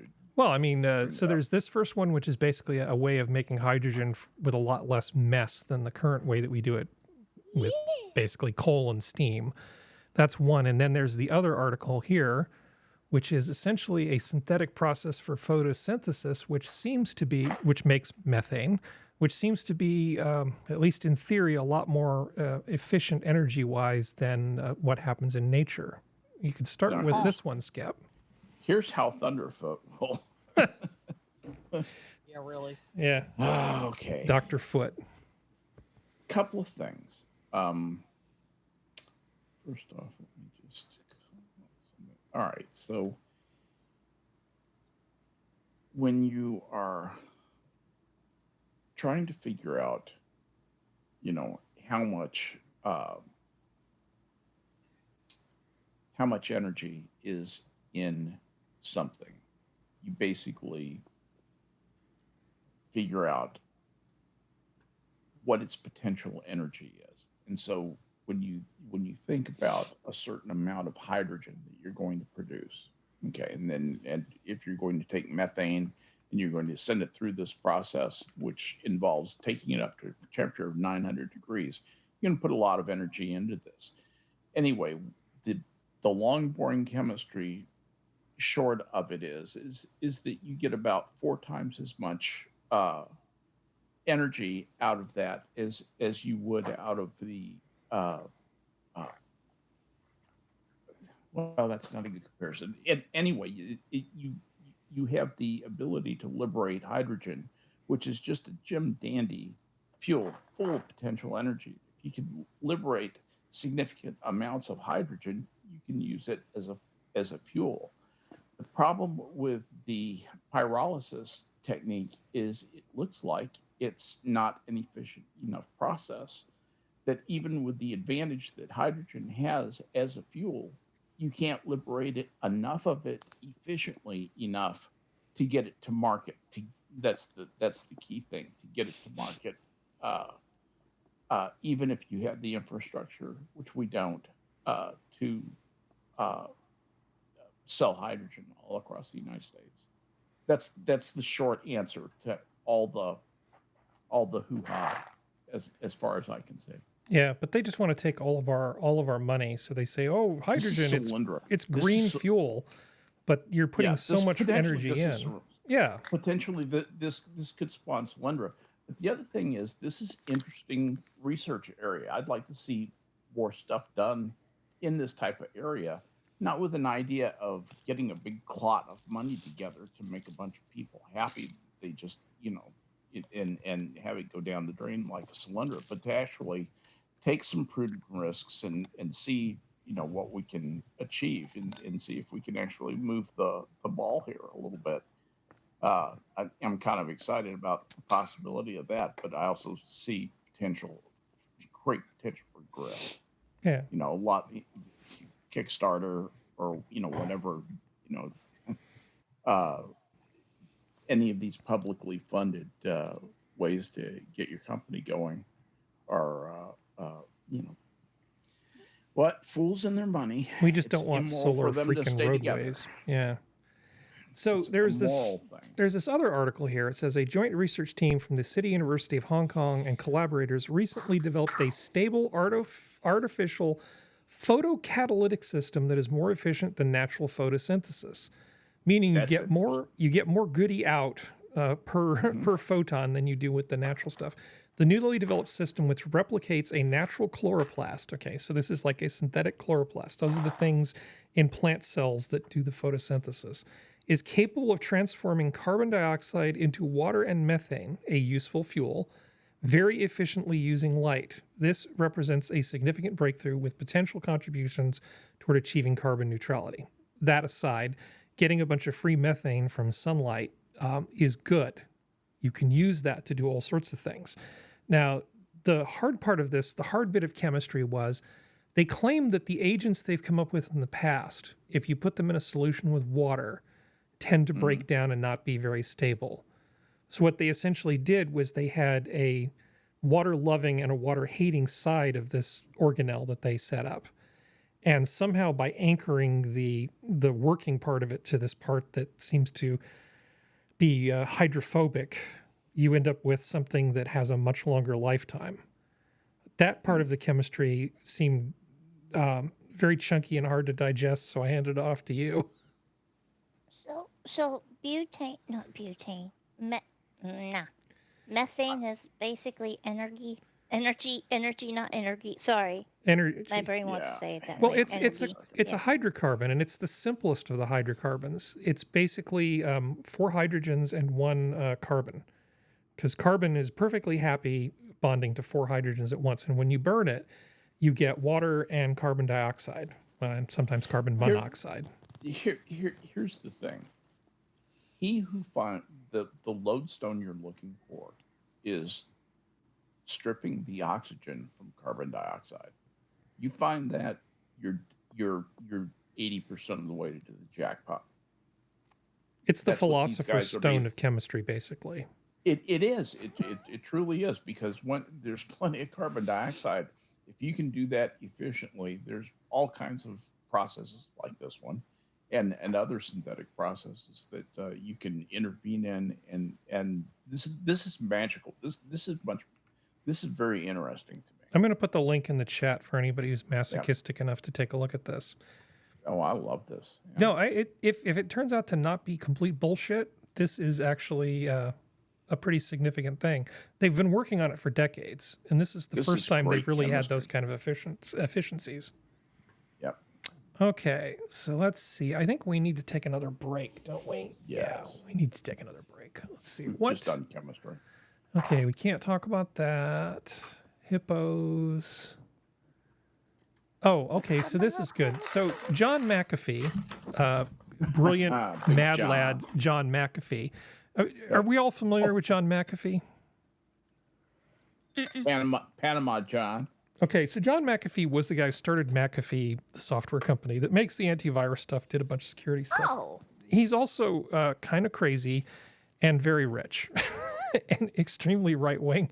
And I think he died not too long ago. Count Dankula did a thing on him in his Mad Lads series. That's how crazy the guy is.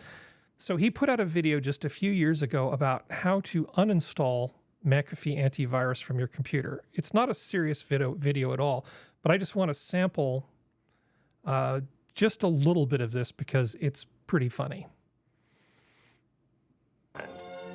I've had, over the years, many responses from users who are complaining about the difficulty in removing the software. I'd like to read you a few things. Holy fucking shit. I was drawing for like 5 hours straight on this marvelous drawing, and I had to do a big-ass scan that slows the shit out of my computer. It was McAfee, of course. My computer's always really fast, but that son of a bitch has to come fuck it up. Here's another.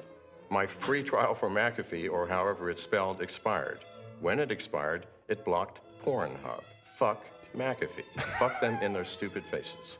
I hope they all get dick and cunt rot and die a slow, agonizing death for limiting my porn use to Xhamster. No one should have to use Xhamster.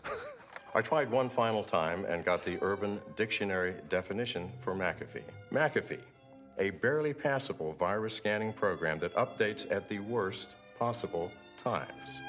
Tends to render your computer completely useless whenever it starts an update, which it doesn't ask to start, and you cannot cancel or pause. The fact that this is him talking about the product that he created.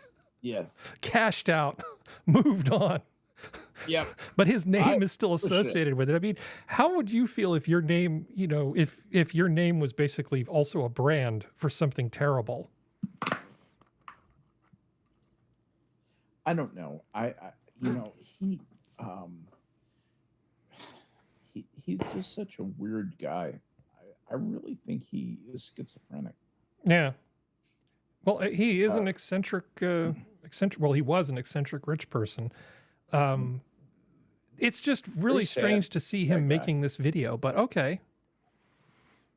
The video goes on. It's not particularly serious. You know, he's talking to this guy about how to do it. He's going to take you through step by step the process a few years ago. Uninstalling the McAfee antivirus software. Right? Say hello. Yeah, Bartholomew. ish. Yeah, I thought that's what. Yes. So if you need me, I'll be over here. And good luck. The procedure for removing McAfee antivirus software from your computer is as follows. First, make sure you have a full backup. Yes, Bartholomew. Back it up. Back it up. Needless to say, this is not particularly serious. So he's got bath salts, weapons. He's going to take that crazy straw and snort bath salts with them in this video. But Maintenance of the Zoo does not endorse snorting bath salts. Okay. Anyway, this has your name next to it, Skep, so I blame you. Okay. Notice you have pictures of 2 GUNs on there. No, I don't see any. No, you're That's right. probably Those just aren't- made of those are licorice. just- Yes, those are pipes. Okay, well, let's see. California's driver's license of the future is here. You're going to love this. They're going to put it on there so your driver's license can be an app. Doesn't that sound great, Skep? What could possibly go wrong? Yeah. Are they going to put a game in it? Easter eggs? Ever been denied a drink because you forgot your driver's license at home? Well, those days may be over. California is continuing its rollout of mobile driver's licenses, and the public can sign up to have their identification card downloaded onto their phone. This is fine. The free app works with both iOS and Android devices, and users can register remotely by scanning their license through the DMV Wallet app. Sure, be okay. Are either of you, Kevki or Serenity, do you want one of this? Do you want one of these? No. You probably will be available for a price. I would bet within the first year of implementation, probably within the first month. What's wrong with just carrying a card? You know, you can take a picture of your license too and just sort of stash it, and sometimes that'll suffice if they're in a charitable mood. Yeah. Yeah. Yeah, this is well,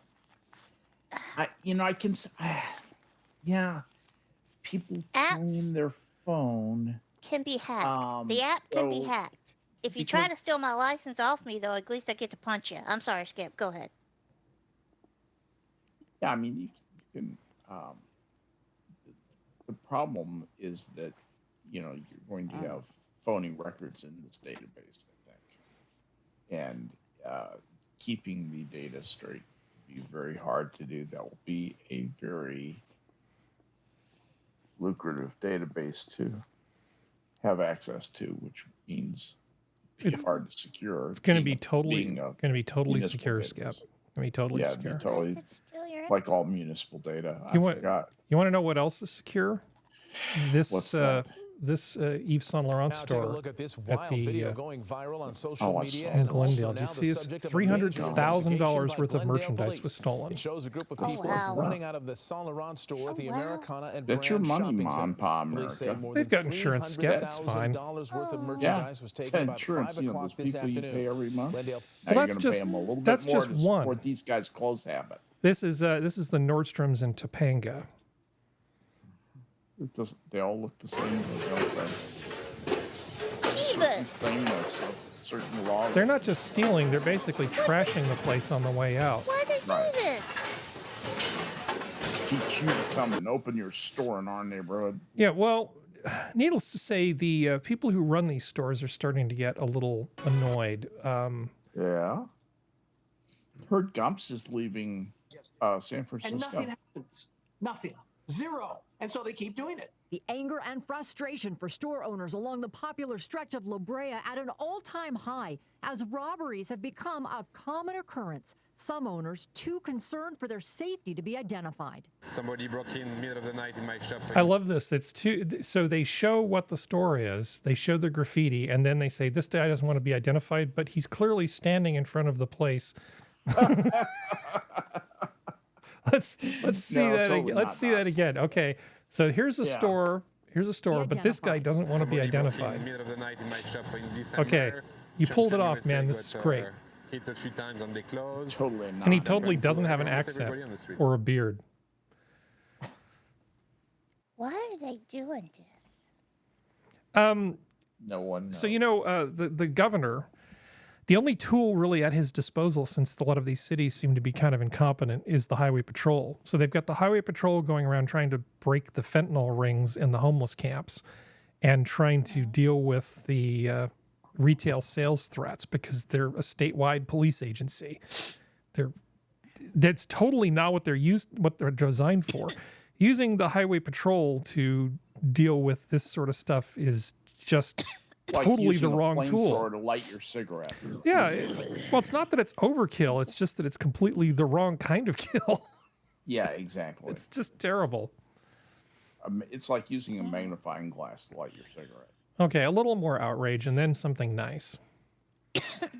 Tonight at 11, the LAPD swarming a Hollywood Hills mansion after There's a reports car of a on the woman roof. screaming. Responding officers finding the hillside mansion completely trashed, walls and windows covered in graffiti, and the filthy swimming pool filled with furniture. Police telling us the property now taken over by squatters who they found but did not arrest. Eyewitness News reporter Shayla Girardin is live in the Hollywood Hills with more Squatters, which they found but did not arrest. of the incredible video and the story behind it. Shayla. Yes, Mark, neighbors tell us this home has always been a mystery. They've never seen the current owners. They've also never even seen a light on in the home. But this is not the first time it's been taken over by squatters. Take a look. A beautiful mansion set in the Hollywood Hills, destroyed and invaded by squatters.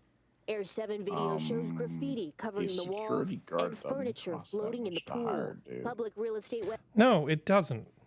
It really doesn't. If you're going to leave your multi-million-dollar mansion fully furnished, unoccupied, maybe just hire somebody, anybody. That still doesn't mean that the police shouldn't arrest everybody there and charge them with something for the destruction of the property. I do not understand why they did not arrest the people. Well, that here's what probably happened, Kefke. These guys came up and they said, here are these pathetic people who they just wanted a place to live. They clawed their way in, and these are the people who are living here now. They're about 3 or 4 generations of people probably removed from the people who actually did the damage. The people who threw the furniture into the pool did not hang around. This is a mansion that probably has an absentee owner, maybe just a speculator, or maybe a group of people. No telling who owns the thing, but it's basically vacant. And this is what happens, and it's not right. It's wrong. But the police arrest this person. They say this person has nothing. There can be nothing but a drain on our prison system. Just, get rid of them, kick them out of the house, and let them go their way. I don't know. I've got a forest that needs some brush cleared. Back. They will come back in there if you do not arrest them, and they will squat. And if they were the poor innocent people that do with it, the police just feel like it doesn't make any difference what they do. And I don't think that's wrong. We're fighting the wrong battles. Yes, we should kick them out. Yes, they should be, arrested and charged with a crime. In a perfect world, that would happen. But, right now, what we need to do is get our population under control. Understand who's coming into our country, who we want in our country, who we don't want in our country, and start getting rid of the people we don't want here. Unfortunately, nobody has the stones to do that. Well, bye-bye.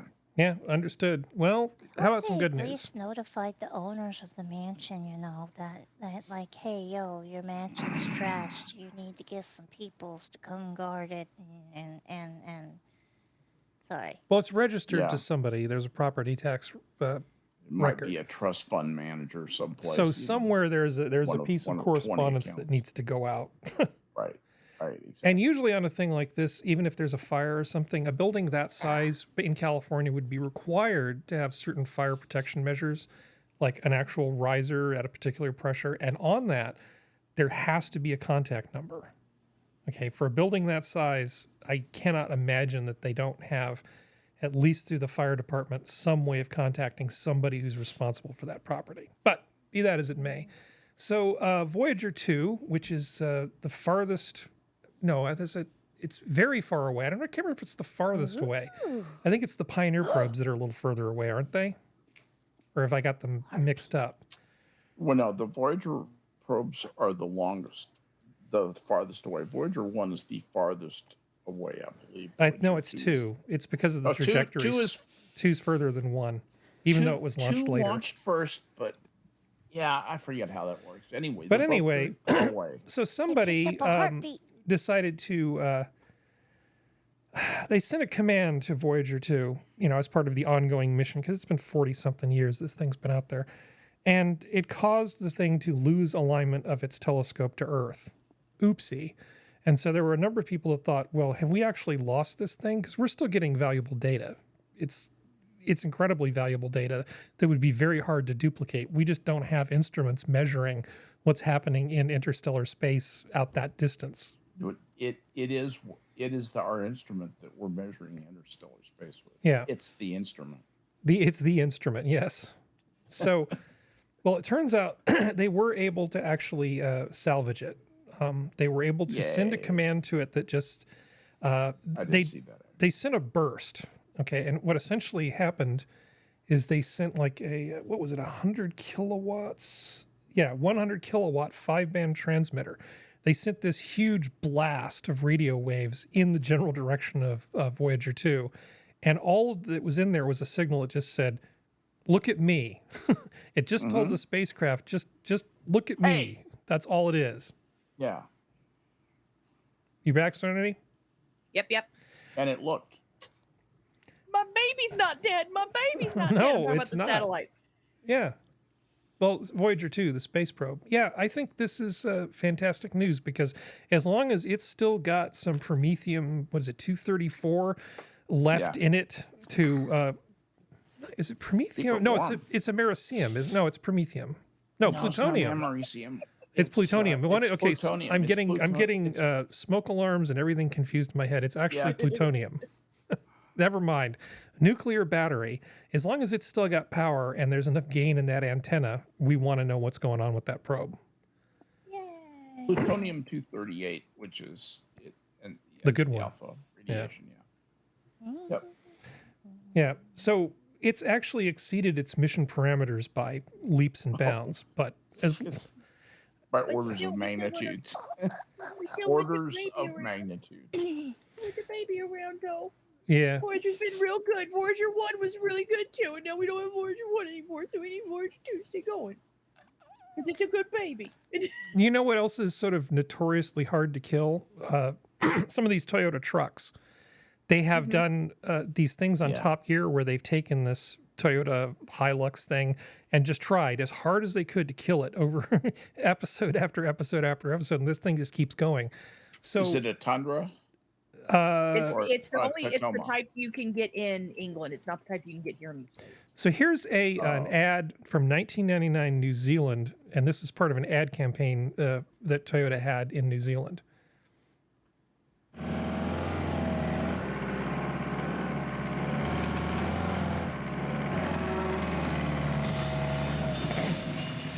Bugger.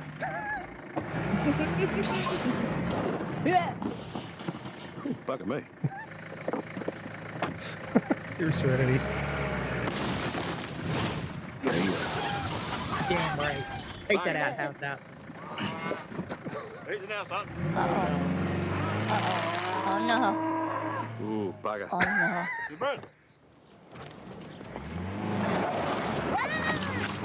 Bugger. Bugger. Nice. That's an ad. That's a good ad. How come we don't have good ads like that? That's an ad. They like doing sort of edgy commercials in other countries. Yep. 2004 Toyota Tacoma double cab girlfriend commercial. Mike, I know you think your truck is totally sick, but this is what I think of your precious 4x4 hang out all day with your stupid friend's truck. Push it!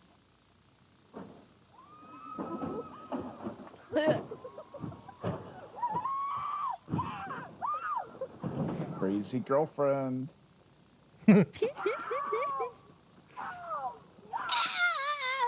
That was funny. I just love the attitude. So I just thought it was a good segue from the Voyager 2 to those trucks because honestly, I think Voyager 2 is tougher. Damn straight. Damn Let's deal with the straight. vacuum of space. Yeah. Voyager 2 is the Toyota Tundra of satellites. It is. 100%. Yeah. Such a good little satellite. Such a good little satellite. All right. Well, we have two other science stories. Now, this is, okay, another fantastic story if it turns out to be true. Japanese scientists construct complex 3D organoids with ingenious device.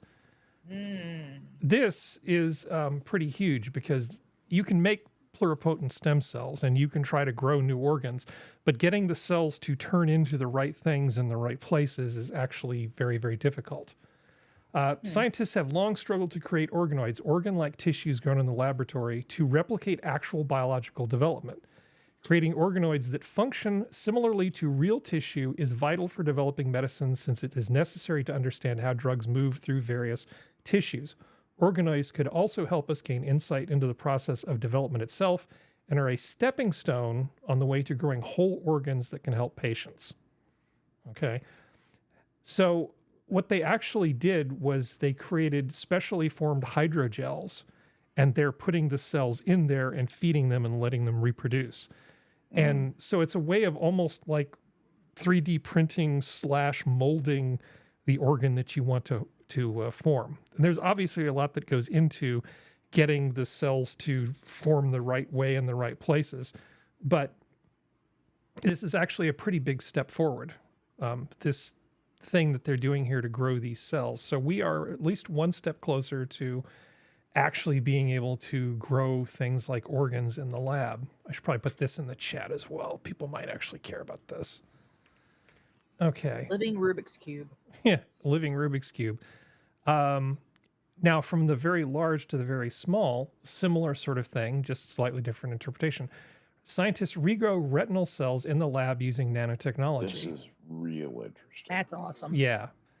Using a technique called electrospinning, which produces nanometer-wide fibers by squirting a molten polymer through a high-voltage field, the team was able to create the scaffold sufficiently thin. So they created a nanomaterial scaffold onto which the cells would grow. And they were able to get retinal cells that grew at the appropriate depth. Now, there's a lot more that needs to go into this in terms of blood vessel placement and nerves and this sort of thing. But the fact that they were even able to get a viable layer of retinal cells to grow in the lab is another huge step forward. So I'll put this in the link too. Yeah. So let's just give this to people in case they want to take a look at it. Okay. So what do we want to do in our remaining 2 minutes and 20 seconds that we have here? Do you want to be outraged? Yeah. Or do you want to look at something ridiculous? Ridiculous. Outrage. Redonkulous. Outrage works too. What do you want, Kefki? Redonkulously outraged. Ridiculously outraged. Okay. Well, we'll do both then, because we can. Let's see, taxpayers should fund $300,000 uterus transplants to help transgender women get pregnant. Oh, no, says American Medical Association. No. You remember how we were joking about this just last week? No. Well, it took one whole week for our pronouncements of gloom and doom to come true, Skep. 1 whole week. This is stop. This is bullshit. Totally, it's going to work. Look, there's a diagram and everything. It's not going to work. No. And It's going to reject. People who are just play acting with surgery and using surgery as the stamp of legitimacy on this essentially horrifying permanent cosplay. I'm sorry that this is not legitimate gender dysphoria. That's a real thing. There are real people who need to live their lives as a different sex in order to function. There are people like that. These are not these people. What these people are doing is transgendering, and they are mutilating themselves, and they will weep bitter tears. In my estimation, most of them will end up regretting this decision that they've made, and it's irrevocable. Well, they can join if they join the armed forces. Then they'll get this for free, right?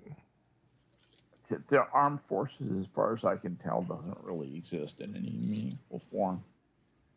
Well, that's cheerful. Okay. Yeah. So there was a thing that was in thing that was in the meme section right here. The weak should fear the strong. And this actually reminded me of an article from a few years ago. So you can see this person from about, 15 feet away from a urinal, a huge parabolic arc of pee going into this thing. Well, that reminded me of this article. Boys are better at physics because they can projectile pee up walls, claims controversial academics. Did anybody hear about this, or was it just me that heard about it? Apparently just you. So boys have a natural advantage at physics because their ability to pee up walls helps them to understand projectile motion, academics have controversially claimed. So-called playful urination practices give them a head start over girls in grasping this crucial aspect of the secondary curriculum from a young age. No, totally, Skep. By the age of 14, they will have had the opportunity to play with projectile motion about 10,000 times based on urinating 5 times a day. Yeah, just assuming that that's what you think about when you're doing that, which you don't, because you don't really think about anything. As a result, physics lessons should initially focus on topics such as energy conservation rather than Newton's equations of motion to prevent girls from being disadvantaged. What? Yeah, let me read that again. As a result, physics lessons should initially focus on topics such as energy conservation rather than Newton's equations of motion to prevent girls from being disadvantaged. Fuck you. Yeah. Seriously. Yeah. Fuck you right in your conservation of angular momentum. Yeah. Well, I remembered this thing. So, like, when I saw that meme, the first thing that popped into my head was this article. So I had to go find it. I had to go find it and dig it up. They can projectile pee up walls. That's just silliness. Yeah. It's absolutely rubbish. It's silliness. God, people take it seriously. Well, I guess you know what I think we're seeing. The reason we get all bent out of shape is that we're now seeing how stupid so many people are, and how gullible, not stupid necessarily, but how gullible they are, and how much they want to believe, you know, anything that supports their ideology, you know, or of any side on any issue. It's just everything is firewalled. Everything is just all the way 100%. You know, nobody's talking about compromising. Nobody's trying to understand the other guy right now. It's a really difficult time. And it's not just in the United States. This is happening in the world too. Is it just everybody having so much access to so much information, so much ease of communication? Is that why this is happening, or are things actually legitimately getting worse? I think it's the ease of access of information, because there's been stupid freaking studies for everything for years. It's just, it's much easier for it. Okay, it's like Florida and Sunshine Laws and Florida Man. That's what this is. It's like people are finding, because they have what do you mean? Slow news week, so they're like, oh, we need an article that's going to make I see what you're saying. Yeah. It's so they're basically finding articles because they can find stuff really easily because everything's put online now. And then they're going from there. Doesn't mean that we shouldn't be careful and shouldn't be aware, but at the same time, it's like, I think there's an intentional stirring the pot that is occurring, if you know what I mean. Yeah. I think you're right. I choose not to give up on the human race. Gosh darn it. Well, it's a good thing that we don't have time right now for a couple more of the articles I've got, because I've got a few that could make you give up on the human race. Things that mercifully we don't have to talk about because we've already done our 2 hours. So we can save those for next week. This has been your Saturday Minions of the Zoo. Thank you for joining me, panel. Thank you, chat. The zoo is closed. Good night, everybody. Thank you, Harry. Good night, everyone. That was so much fun.